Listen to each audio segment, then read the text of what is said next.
First, என்னோட சேனலுக்கு வந்ததுக்கு ரொம்ப தேங்க்ஸுங்க. டிஎன்பிஎஸ்சி இந்தியன் பாலிட்டி சிலபஸ்லேருந்து யூனியன் எக்ஸிக்யூட்டிவ் அதாவது மத்திய நிர்வாகம்லேருந்து கொஷின்ஸ் கேட்டிருந்தோம் இல்லைங்களா?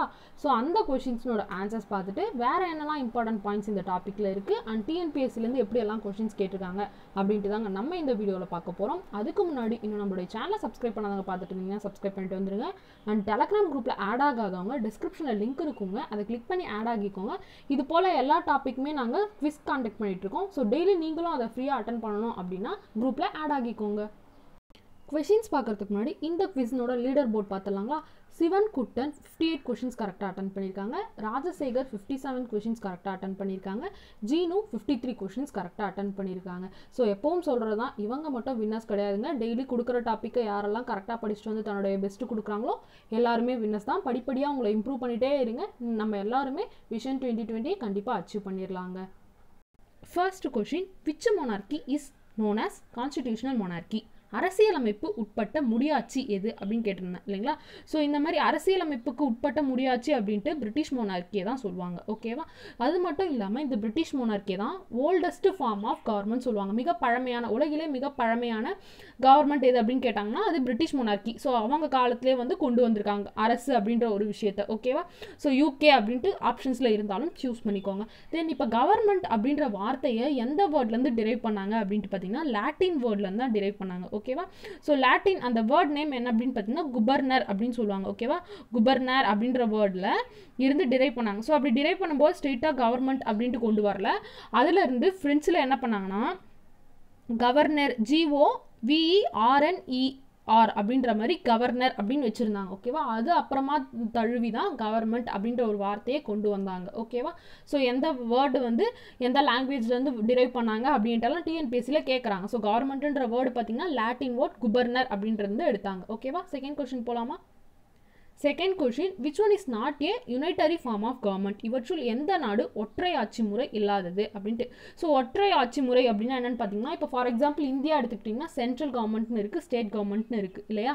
ஸோ அந்த மாதிரி இல்லாமல் ஃபுல் கண்ட்ரோல் ஒரே சுப்ரீமாக இருக்கும். சென்ட்ரல் கவர்மெண்ட்டுக்கு மட்டும் சிங்கிள் பவர் இருக்கிறது தான் யுனைட்டி ஃபார்ம் ஆஃப் கவர்மெண்ட் அப்படின்னு சொல்கிறாங்க. ஓகேவா? யுனைட்டரி ஃபார்ம் ஆஃப் கவர்மெண்ட்னா அப்போ என்னன்னு தெரிஞ்சிச்சா? ஸோ இதுக்கு எக்ஸாம்பிள் சொல்லணும்னா இங்கிலாந்து, ஃப்ரான்ஸ், ஜப்பான், ஸ்ரீலங்கா எல்லாமே பார்த்திங்கன்னா யுனைட்டரி ஃபார்ம் ஆஃப் கவர்மெண்ட் தான். பட் இந்த ஆஸ்திரேலியா பார்த்திங்கன்னா இந்த யுனைட்டரி ஃபார்ம் ஆஃப் கவர்மெண்ட் கிடையாது. ஸோ ஆஸ்திரேலியா என்ன அப்படின்னு பார்த்தீங்கன்னா அது federal form of government. So இப்போ ஃபெடரல் ஃபார்ம் ஆஃப் கவர்மெண்ட் அப்படின்னா என்ன அப்படின்ட்டு நம்ம அடுத்த கொஸ்டினில் பார்ப்போங்க. Third question, which one is not federal form of government? இவற்றுள் எது கூட்டாட்சி முறை இல்லாதது? ஸோ இப்போ ஃபெடரல் ஃபார்ம் ஆஃப் கவர்மெண்ட்னா என்னென்னு பார்த்தீங்கன்னா சென்ட்ரல் கவர்மெண்ட்டும் இருக்கும், ரீஜனல் கவர்மெண்ட்னு சொல்லுவாங்க. அதாவது இப்போ நம்ம இந்தியா மாதிரி சென்ட்ரல் கவர்மெண்ட்டுக்கும் பவர் இருக்கும், ரீஜனல் கவர்மெண்ட்னா ஸ்டேட் கவர்மெண்ட் அந்த மாதிரி. ஓகேவா?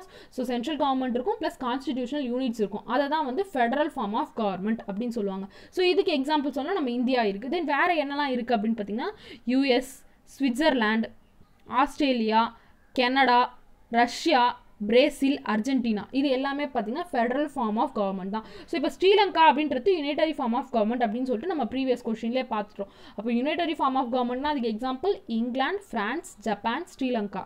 அதுவே ஃபெடரல் ஃபார்ம் ஆஃப் கவர்மெண்ட்னா US, Switzerland, Australia, Canada, Russia, Brazil, Argentina. ஓகேவா? நெக்ஸ்ட் கொஸ்டின் போகலாமா? Fourth question, incorrect one about the name of parliament. கீழ்கண்ட நாடுகளில் தவறான நாடாளுமன்ற பெயர் எது அப்படின்னு கொடுத்தோம்னா, ஸோ இப்போ நம்ம பார்த்தோம் இல்லையா unitary form of government, federal form of கவர்மெண்ட்னா அதே போல் பார்லிமெண்ட்ரி ஃபார்ம் ஆஃப் கவர்மெண்ட் அப்படின்ட்டு ஒன்று இருக்குங்க. ஸோ இது என்னன்னா எக்ஸிக்யூட்டிவ்க்கு உண்டான ரெஸ்பான்சிபிள் எல்லாமே எதுக்கு இருக்குன்னு பார்த்தீங்கன்னா இந்த லெஜிஸ்லேட்டருக்கு தான் இருக்கும். அதாவது பார்லிமெண்ட்டே வந்து எக்ஸிக்யூட்டிவ் நிர்வாகம் பண்ணுவாங்க, பார்லிமெண்ட் மூலமாக நிர்வாகம் பண்ணுவாங்க. ஓகேவா? ஸோ அப்போ அதுக்கு எக்ஸாம்பிள் சொல்லணும் அப்படின்னா பிரிட்டிஷ், ஜப்பான், கனடா, இந்தியா. ஓகேவா?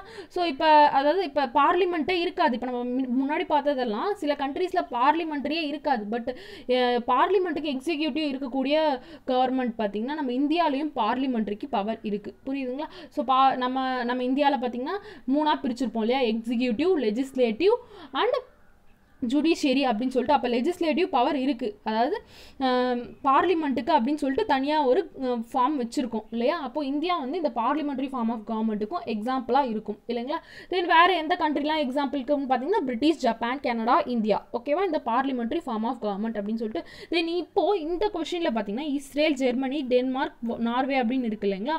ஸோ இந்த ஒவ்வொன்றுத்துக்குமே பார்த்தீங்கன்னா அவங்க பார்லிமெண்ட்டை ஒவ்வொரு நேம் சொல்லுவாங்க. ஓகேவா, அப்போ இஸ்ரேலில் வந்து பார்லிமெண்ட்டை என்னன்னு சொல்லுவாங்க அப்படின்னு பார்த்தீங்கன்னா நெசெட் அப்படின்னு சொல்லுவாங்க. ஓகேவா, நெக்ஸ்ட் ஜெர்மனியில் பார்த்தீங்கன்னா காங்கிரஸ்னு சொல்ல மாட்டாங்க, பண்டஸ்டாக் அப்படின்னு சொல்லுவாங்க. ஓகேவா, பண்டஸ்டாக் அப்படின்னு சொல்லுவாங்க ஜெர்மனியில். தென் அப்போ காங்கிரஸ்னு எந்த கண்ட்ரி சொல்லுவாங்க அப்படின்னு பார்த்தீங்கன்னா யூஎஸ்ஏ தன்னுடைய பார்லிமெண்ட்டை காங்கிரஸ் அப்படின்னு சொல்லுவாங்க. ஓகேவா, தென் நெக்ஸ்ட் டென்மார்க்கில் பார்த்தீங்கன்னா இந்த ஃபோக்கட்டிங் அப்படின்னு தான் சொல்லுவாங்க. நெக்ஸ்ட் நார்வே பார்த்தீங்கன்னா ஸ்டார்டிங் அப்படின்னு சொல்லுவாங்க. ஸோ இது எல்லாமே அவங்க பார்லிமெண்ட்டை ஒவ்வொரு நேம் சொல்லி வச்சுருப்பாங்க. ஓகேவா, இதெல்லாம் பார்த்துக்கோங்க. தென் இந்த ரிலேட்டடாக இந்த பார்லிமெண்ட்ரி ஃபார்ம் ஆஃப் கவர்மெண்ட் ரிலேட்டடாக டிஎன்பிஎஸ்சிலேருந்து ஒரு கொஸ்டின் கேட்டிருந்தாங்க. எப்படி கேட்டிருக்காங்க அப்படின்ட்டு பார்ப்போமா. Indian Constitution established parliamentary form of government on the model of இந்திய அரசியலமைப்பு பாராளுமன்ற அரசாங்கத்திற்கு மாதிரியாக எடுத்துக்கொண்டது எந்த நாட்டில் இருந்து அப்படின்னு கேட்டிருக்காங்க இல்லைங்களா. ஸோ அது வந்து பார்த்தீங்கன்னா பிரிட்டிஷ், அதாவது வெஸ்ட்மினிஸ்டர் அப்படின்ட்டு சொல்லுவோம். பிரிட்டிஷ் மாடலில் வெஸ்ட்மினிஸ்டர் அப்படின்ட்டும் சொல்லுவோங்க, பார்த்துக்கோங்க. இங்கிலாந்து முறை அப்படின்ட்டு சொல்லுவோம் இல்லைங்களா. ஸோ இதுகிட்ட இருந்து தான் பார்லிமெண்ட்ரி ஃபார்ம் ஆஃப் கவர்மெண்ட்டை இந்தியா வந்து அடாப்ட் பண்ணியிருக்காங்க. ஓகேவா, இது வந்து குரூப் 1 எக்ஸாம் 2017 கேட்டிருக்காங்க. அடுத்த question, parliament government is not available in, இவற்றில் நாடாளுமன்ற அரசு இல்லாத நாடு. ஸோ நம்ம ப்ரீவியஸ் கொஸ்டின்லேயே சொல்லியிருந்தோம் இல்லைங்களா, பார்லிமெண்ட்ரி ஃபார்ம் ஆஃப் கவர்மெண்ட்டுக்கு எக்ஸாம்பிள் வந்து பிரிட்டிஷு, ஜப்பான், கனடா, இந்தியா அப்படின்ட்டு சொன்னோமா. ஸோ பிரிட்டிஷை தான் யூகே அப்படின்ட்டு இங்கே கொடுத்துருக்கேன்னா, தென் நெக்ஸ்ட் ஜப்பான், இந்தியா, இது எல்லாமே எக்ஸாம்பிள் தான் பார்லிமெண்ட்ரி ஃபார்ம் ஆஃப் கவர்மெண்ட்டுக்கு. அப்போ பிரேசில் மட்டும் பார்லிமெண்ட்ரி ஃபார்ம் ஆஃப் கவர்மெண்ட்டுக்கு எக்ஸாம்பிள் கிடையாது. ஓகேவா, ஸோ இந்த கண்ட்ரியில் பார்லிமெண்ட்ரி இல்லை அப்படின்றத பார்த்துக்கோங்க. நெக்ஸ்ட் கொஸ்டின் போகலாமா.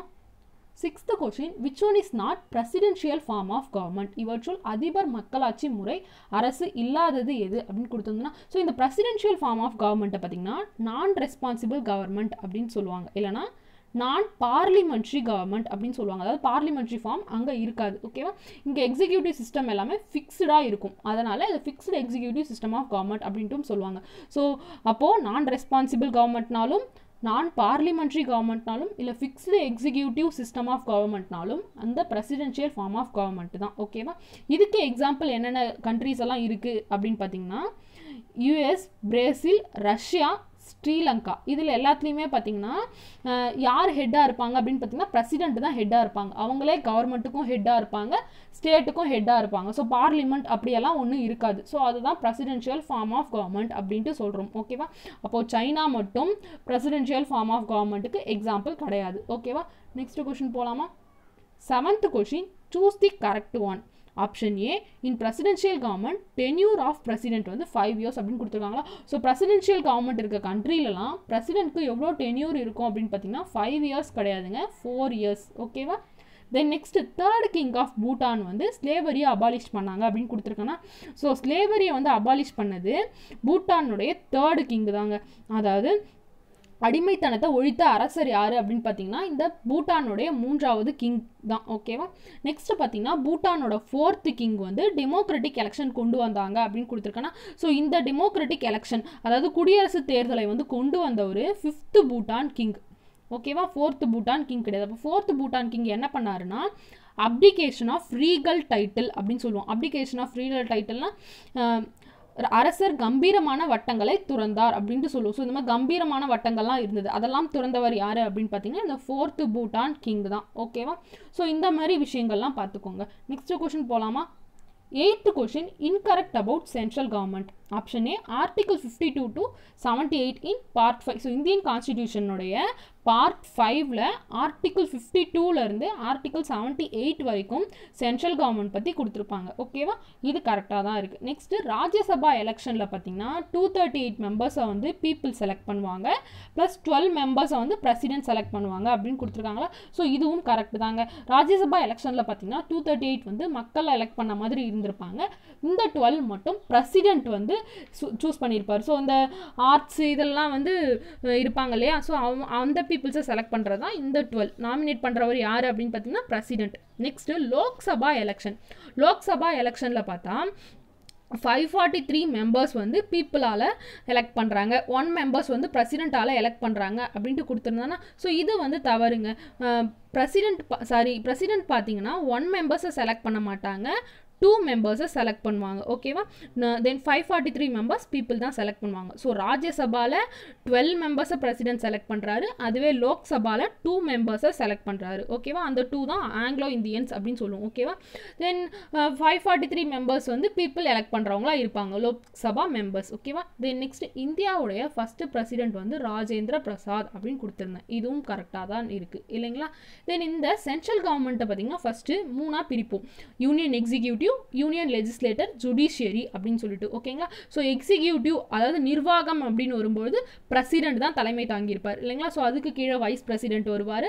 தென் பிரைம் மினிஸ்டர், அவங்களுக்கு கீழே கவுன்சில் ஆஃப் மினிஸ்டர்ஸ் இருப்பாங்க. அதுவே லெஜிஸ்லேட்டர் அப்படின்னா பார்லிமெண்ட் அப்படின்னு சொல்லுவோம், நாடாளுமன்றம். அதை 2ஆக பிரிக்கும்போது ராஜ்யசபா, லோக்சபா அப்படின்ட்டு வரும். ஸோ இந்த ராஜ்யசபா, லோக்சபா மெம்பர்ஸை பற்றி தான் இப்போ நம்ம பார்த்தோம் இல்லைங்களா? தென் நெக்ஸ்ட் 3வது பிரிவு யூனியன் கவர்மெண்ட், இது சென்ட்ரல் கவர்மெண்டோடைய 3வது பிரிவு பார்த்தீங்கன்னா ஜுடிஷியரி அப்படின்னு சொல்லுவோம் இல்லைங்களா? ஸோ அதில் ஃபர்ஸ்ட் சுப்ரீம் கோர்ட் தான் ஹையஸ்ட் பவரில் இருப்பாங்க. தென் அதுக்கு கீழே சீஃப் ஜஸ்டிஸ் ஆஃப் இந்தியா, அதுக்கப்புறமா அதர் ஜட்ஜஸ்லாம் இருப்பாங்க இல்லைங்களா? ஸோ அப்போ ஹை கோர்ட் எல்லாமே எதில் வரும்? யூனியன் கவர்மெண்ட்டில் வராது, ஸ்டேட் கவர்மெண்ட்டில் வரும் இல்லைங்களா? ஸோ ஸ்டேட் கவர்மெண்ட்டில் தான் அதர் கோர்ட்ஸ், அதாவது அதர் டிபார்ட்மெண்ட்ஸ் எல்லாமே வரும் இல்லைங்களா, ஜுடிஷியரி ரிலேட்டடாக. ஸோ அப்போ யூனியன் கவர்மெண்ட், சென்ட்ரல் கவர்மெண்ட்டில் ஜுடிஷியரியில் பொறுத்தவரை சுப்ரீம் கோர்ட்டும், சீஃப் ஜஸ்டிஸ், அப்புறம் அதர் ஜட்ஜஸ், இது மட்டும்தான் இருப்பாங்க யூனியன் ரிலேட்டடாக. ஓகேவா? நெக்ஸ்ட் கொஸ்டின் போகலாமா? 9th question, which one is not the organs of central government. So இப்போ தான் நம்ம சொன்னோம் சென்ட்ரல் கவர்மெண்ட்டை 3ஆக பிரிப்பாங்க, எக்ஸிக்யூட்டிவ், லெஜிஸ்லேட்டர், ஜுடிஷியரி அப்படின்னு சொல்லிட்டு. அப்போ டெமோக்ராட்டிக் அப்படின்னு சொல்லிட்டு ஒரு அங்கம் கிடையாது. ஓகேவா? 10th question, parliament comes under, நாடாளுமன்றம் என்பது எதன் கீழே வரும் அப்படின்னு பார்த்தீங்கன்னா லெஜிஸ்லேட்டர் கீழே வரும் அப்படின்னு சொன்னோமா? ஸோ அப்போ இதுக்கான answer option C. 11th question, who acts as the symbol of unity, integrity and solidarity of the nation. தேசிய ஒற்றுமை, ஒருமைப்பாடு மற்றும் நிலைத்தன்மை சின்னமாக யார் திகழ்கிறார் அப்படின்ட்டு பார்த்தீங்கன்னா பிரசிடென்ட் தான். ஓகேவா? பிரசிடென்ட்டை தான் symbol of unity, integrity and solidarity of the nation அப்படின்னு சொல்லுவாங்க. ஓகேவா? தென் அதே போல் பிரசிடென்ட்டை வேறு என்னெல்லாம் சொல்லுவாங்க அப்படின்னு பார்த்தீங்கன்னா ஃபர்ஸ்ட் சிட்டிசன் ஆஃப் இந்தியா அப்படின்ட்டும் யாரை சொல்கிறாங்கன்னு பார்த்தீங்கன்னா பிரசிடென்ட்டை தான் சொல்கிறாங்க. தென் வேறு என்னெல்லாம் இருக்குது அப்படின்னு பார்த்தீங்கன்னா constitutional head of union executive அப்படின்ட்டு சொல்லுவாங்க. Then supreme commander of armed forces, அப்புறம் chief executive of Indian union, nominal executive authority, இப்படியெல்லாம் சொல்லுவாங்க. ஓகேவா? ஸோ இது எல்லாமே யார் அப்படின்னு பார்த்தீங்கன்னா பிரசிடென்ட் தான். இந்த மாதிரி different types of questions president கிட்ட இருந்து வரும். ஓகேவா? பிரசிடென்ட்ன்ற வார்த்தையிலேருந்து இத்தனை கொஷின்ஸாக டிஎன்பிஎஸ்சிலேருந்து கேட்பாங்க. ஸோ இதெல்லாம் பார்த்துக்கோங்க. நெக்ஸ்ட் கொஷின் போகலாமா? 12th question, president is not elected by which of the following. குடியரசுத் தலைவரை தேர்ந்தெடுக்கும் நபர்களில் இல்லாதவர் யார் அப்படின்ட்டு கேட்டிருந்தேன் இல்லைங்களா? ஸோ ஃபஸ்ட்டு பிரசிடென்ட் எலெக்ஷன் பொறுத்தவரை 3 பேரை ஞாபகம் வச்சுக்கணுங்க. ஓகேவா? ஸோ அது யார் யார் அப்படின்னு பார்த்தீங்கன்னா ஃபஸ்ட்டு பார்லிமெண்ட்னோட போத் ஹவுசஸ், அதாவது ராஜ்யசபா அண்ட் லோக்சபானுடைய எலெக்டட் மெம்பர்ஸ் இருக்காங்க இல்லையா, அவங்க. செகண்ட் பார்த்தீங்கன்னா ஸ்டேட்ஸ், இந்தியாவில் இருக்கக்கூடிய எல்லா ஸ்டேட்ஸ்னோட லெஜிஸ்லேட்டிவ் அசம்பிளிஸில் இருக்கக்கூடிய எலெக்டட் மெம்பர்ஸ் இருக்காங்க இல்லையா, அவங்க. அதாவது நாடாளுமன்றத்தின் 2 அவைகளின் தேர்ந்தெடுக்கப்பட்ட உறுப்பினர்கள், அப்புறம் மாநிலங்களின் சட்டசபைகளில் கூட்டங்களில் தேர்ந்தெடுக்கப்பட்ட உறுப்பினர்கள், இவங்க 2 பேர். தேர்டு யார் அப்படின்னு பார்த்தீங்கன்னா யூனியன் டெரிட்டரிஸ், எல்லா யூனியன் டெரிட்டரிஸும் கிடையாது, டெல்லி அண்ட் புதுச்சேரி இருக்கு இல்லையா, இந்த 2 யூனியன் டெரிட்டரியினுடைய லெஜிஸ்லேட்டிவ் அசம்பிளியில் இருக்கக்கூடிய எலெக்டட் மெம்பர்ஸ். ஓகேவா? ஸோ இவங்க 3 பேர் தான் பிரசிடென்ட் எலெக்ஷனில் பார்ட்டிசிபேட் பண்ணுவாங்க. ஓகேவா? ஸோ இவங்க எல்லாத்தையும் சேர்த்து தான் எலக்ட்ரல் காலேஜ் அப்படின்னு சொல்லுவாங்க. ஓகேவா? ஸோ அப்போ இதில் பார்ட்டிசிபேட் பண்ணுறது ஆல் யூனியன் டெரிட்டரிஸ்னோட லெஜிஸ்லேட்டிவ் அசம்பிளி மெம்பர்ஸ் கிடையாது, டெல்லி அண்ட் புதுச்சேரி மட்டும்தான். ஓகேவா? ஸோ இதை பார்த்துக்கோங்க. இதனால தான், அதாவது பீப்புள் வந்து டைரெக்டாக எலெக்ட் பண்ணாததுனால பிரசிடென்ட் எலெக்ஷன் என்னன்னு சொல்லுவாங்கன்னு பார்த்தீங்கன்னா இன்டைரக்ட் எலெக்ஷன் அப்படின்னு சொல்லுவாங்க. ஓகேவா? இது ரிலேட்டடாக டிஎன்பிஎஸ்சிலேருந்து ஒரு கொஸ்டின் கேட்டிருக்காங்க. எப்படி கேட்டிருக்காங்க அப்படின்ட்டு பார்ப்போமா? இன்னும் நம்மளுடைய ஸ்டே ஃபோக்கஸ் சேனலை சப்ஸ்கிரைப் பண்ணாதவங்க சப்ஸ்கிரைப் பண்ணிடுங்க, கூடவே பக்கத்தில் இருக்க பெல் ஐக்கானையும் ப்ரெஸ் பண்ணிடுங்க. இந்த கொஸ்டின் பாருங்க, in which model of elections the president and vice president the members of Rajya Sabha are elected. குடியரசுத் தலைவர் மற்றும் துணை குடியரசுத் தலைவர் நாடாளுமன்ற மேல் சபை உறுப்பினர்கள் எந்த முறை மூலம் தேர்ந்தெடுக்கப்படுகின்றனர்? இப்போதான் நம்ம சொன்னோம் இல்லையா, இன்டைரக்ட் எலெக்ஷன், அதாவது மறைமுக தேர்தல் மூலமாக தான் குடியரசுத் தலைவர் வந்து தேர்ந்தெடுக்கப்படுகிறார் அப்படின்னு சொல்லிட்டு. ஸோ அப்போ பிரசிடென்ட் மட்டும் இல்லை, vice president and Rajya Sabha members இவங்க 3 பேருமே இன்டைரக்ட் எலெக்ஷன் மூலமாக தான் தேர்ந்தெடுக்கப்படுறாங்க. ஓகேவா? ஸோ இந்த கொஸ்டின் பார்த்தீங்கன்னா இப்போ ரீசெண்டாக நடந்த குரூப் 4, அதாவது குரூப் 4 2019 எக்ஸாமில் தான் கேட்டிருக்காங்க. 13th question, which article tells about eligibility of president? குடியரசுத் தலைவர் தகுதி பற்றி கூறும் சட்டப்பிரிவு எது அப்படின்னு கேட்டிருந்தேன் இல்லைங்களா. ஸோ அது எந்த சட்டப்பிரிவுன்னு பார்த்தீங்கன்னா ஆர்டிகல் 58. ஓகேவா? இதில் தான் பிரசிடென்ட்னோட எலிஜிபிள் குவாலிஃபிகேஷன் பற்றி கொடுத்துருப்பாங்க. அப்போ ஆர்டிகல் 58னா எலிஜிபிள் குவாலிஃபிகேஷன் ஆஃப் பிரசிடென்ட் அப்படின்றத ஞாபகம் வச்சுக்கோங்க. ஸோ அப்போ என்னென்ன குவாலிஃபிகேஷன்ஸ்லாம் இருக்கணும் அப்படின்னு தெரிஞ்சாகணும் இல்லையா. ஃபஸ்ட்டு பார்த்தீங்கன்னா எல்லாத்துக்குமே என்ன சொல்லுவாங்க, ஃபஸ்ட்டு இந்தியன் சிட்டிசன்ஷிப்பாக இருக்கணும். நெக்ஸ்ட்டு பார்த்தீங்கன்னா அவங்களோட மினிமம் ஏஜ் 35 கம்ப்ளீட் பண்ணியிருக்கணும்.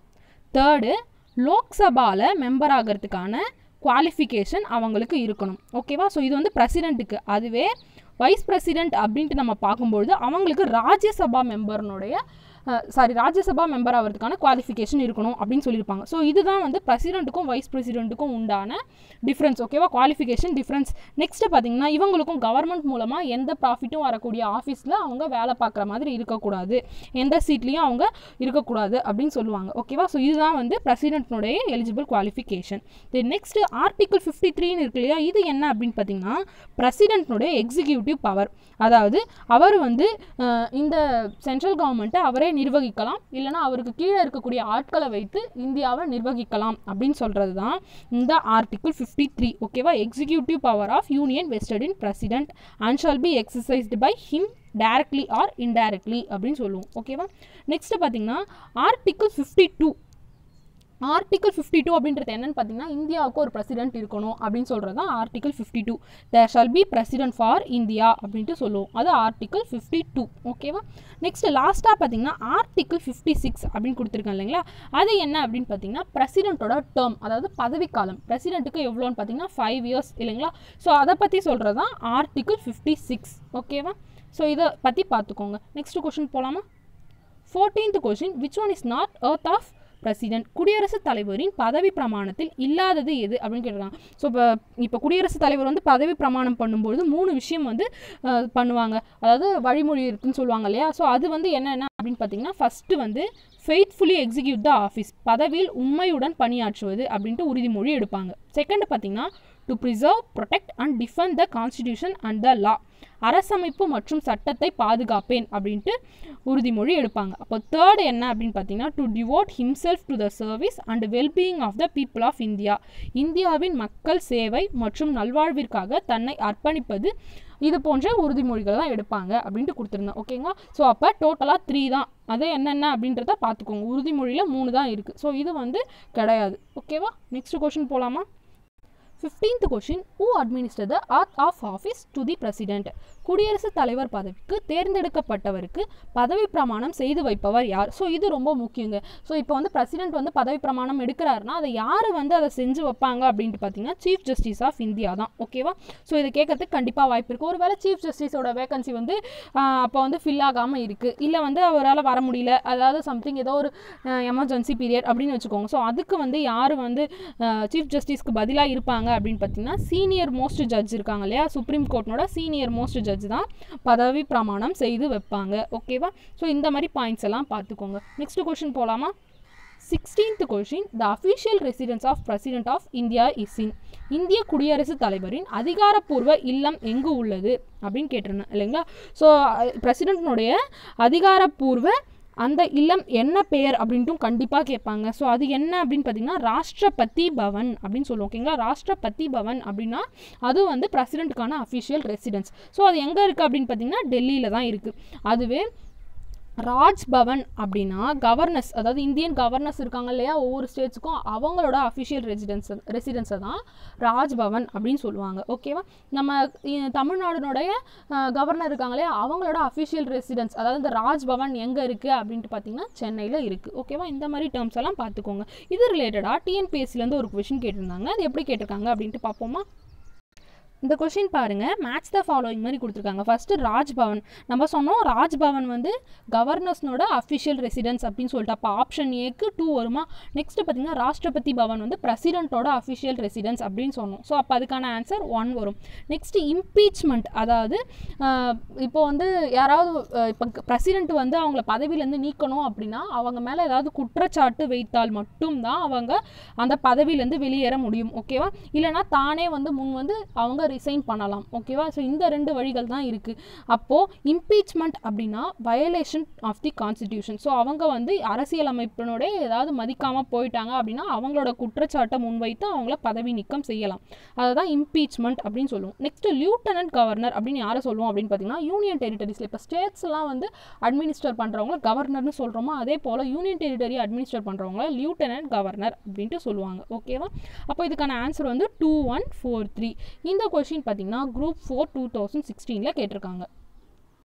17th question, president remunerations are determined by, குடியரசுத் தலைவரின் ஊதியத்தை நிர்ணயிப்பது யார் அப்படின்ட்டு பார்த்தீங்கன்னா பார்லிமெண்ட் தான். ஓகேவா, ஸோ இப்போ பிரசிடென்ட்டுக்கு தேவையான எமோலியூமெண்ட்ஸ், தென் அலோவன்ஸ், ப்ரிவிலேஜஸ், அதாவது எமோலியூமெண்ட்ஸ்னால் ஊதியத்தை சொல்லுவாங்க. தென் அலோவன்சஸ்னால் படிகள், அதாவது ட்ராவல் அலோவன்ஸ் அந்த மாதிரி இருக்கும் இல்லையா. ஸோ அந்த வந்து ட்ராவல் அலோவன்ஸ் அப்படின்னா இப்போ அவங்க ட்ராவல் பண்ணுறாங்க அப்படின்னா அதற்கு தேவையான செலவுகள்லாம் இருக்கு இல்லையா, அதை படிகள்னு சொல்லுவோம். நெக்ஸ்ட் ப்ரிவிலேஜஸ், அவருக்குனே தனியாக உரிமைகள்லாம் இருக்கும். ஓகேவா, ஸோ இதெல்லாமே டிட்டர்மைன் பண்ணுறது யார் அப்படின்னு பார்த்தீங்கன்னா பார்லிமெண்ட் தான். ஓகேவா, அதே போல் இப்போ வந்து பிரசிடென்ட் வேக்கண்ட்டாக இருக்குது அப்படின்னா வைஸ் பிரசிடென்ட் வந்து பிரசிடென்ட்டோட வேலையை பார்த்துக்கிறாங்கன்னா அவங்களுக்கு உண்டான இந்த விஷயங்கள், இந்த ரெம்யூனரேஷன்ஸ்லாம் இருக்கு இல்லையா, அதையும் பார்லிமெண்ட் தான் டிசைட் பண்ணுவாங்க. ஓகேவா, ஸோ இந்த மாதிரி விஷயம் பார்த்துக்கோங்க. நெக்ஸ்ட் கொஷின் போகலாமா.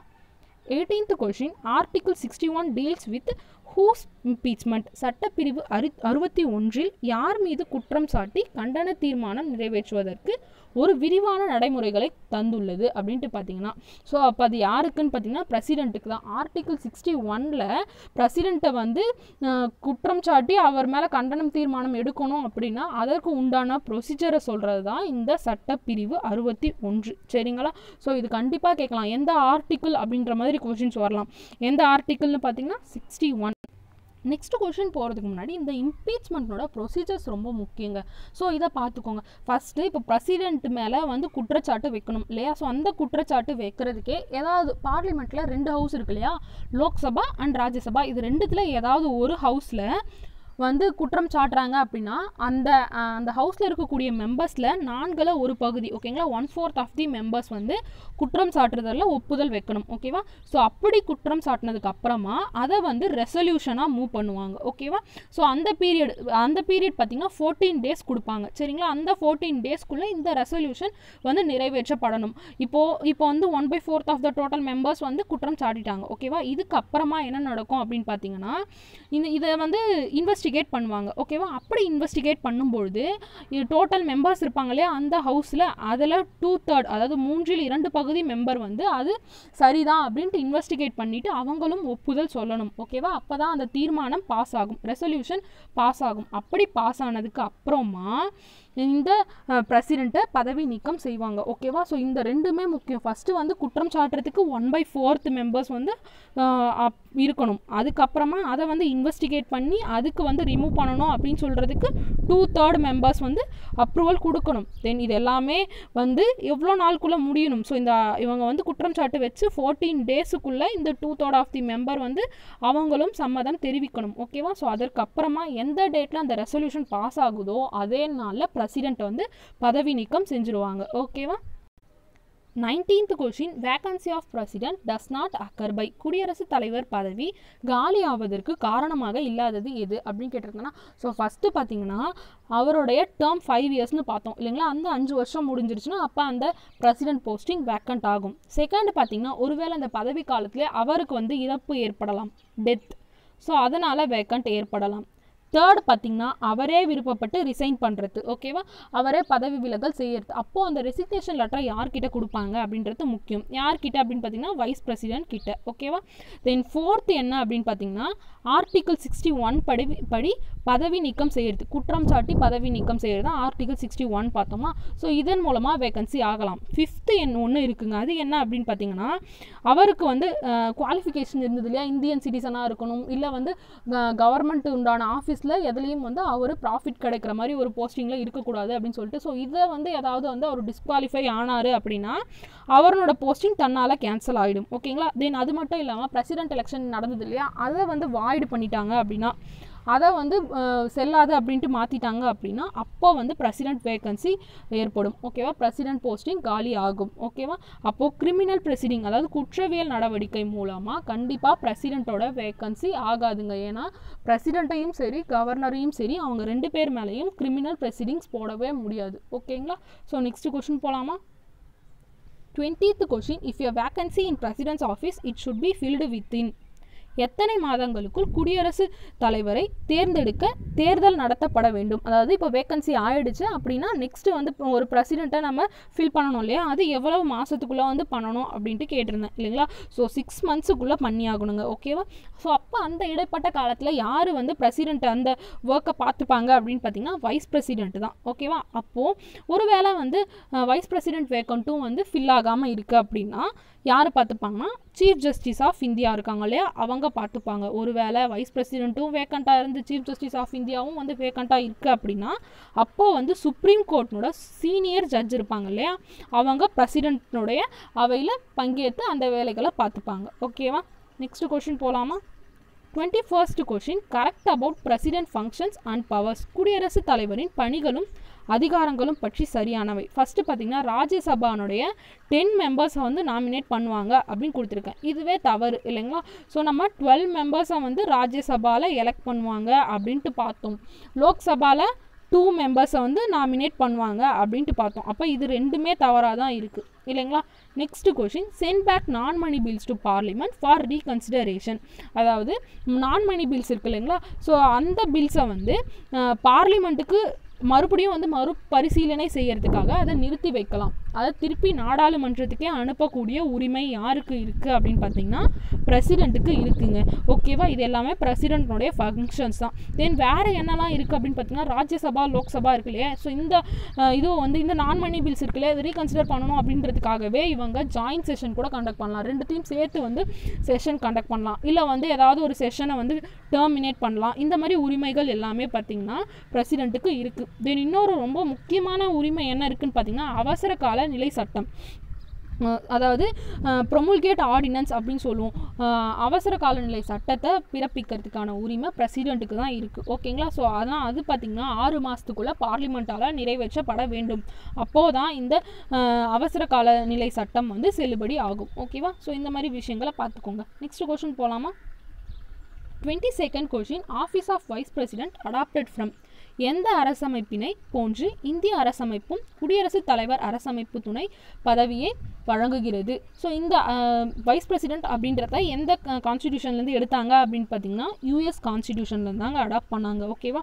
ஸோ இது ரொம்ப முக்கியம். தென் நெக்ஸ்ட் வைஸ் பிரசிடெண்ட்டை பற்றி சொல்கிறது. ஸோ இப்போ நம்ம ஏற்கனவே பார்த்தோம் தேர் ஷால் பி பிரசிடெண்ட் அப்படின்னா அது எந்த ஆர்டிக்கிள் அப்படின்னு சொல்லிட்டு, அதே போல் வைஸ் பிரசிடெண்ட் அப்படின்றத பற்றி சொல்கிறது தான் ஆர்டிக்கிள் 63. ஓகேவா. ஸோ இது முக்கியம். எந்த ஆர்டிக்கிள் அப்படின்றது ஆர்டிக்கிள் 63ல் வைஸ் பிரசிடெண்ட்டை பற்றி சொல்லியிருப்பாங்க. ஸோ வைஸ் பிரசிடெண்ட்டை பற்றி மொத்த டீட்டெயில்ஸாக எந்தெந்த ஆர்டிக்கிள்லேருந்து எது வரைக்கும் அப்படின்னு பார்த்தீங்கன்னா 63லேருந்து 70 வரைக்கும் வைஸ் பிரசிடெண்ட்டை பற்றி தான் இருக்கும் இந்தியன் கான்ஸ்டிடியூஷனில். ஓகேவா. ஸோ வைஸ் பிரசிடெண்ட் பற்றி டிஎன்பிஎஸ்சிலேருந்து ஒரு கொஸ்டின் கேட்டிருக்காங்க. அது எப்படி கேட்டிருக்காங்க அப்படின்ட்டு பார்ப்போமா.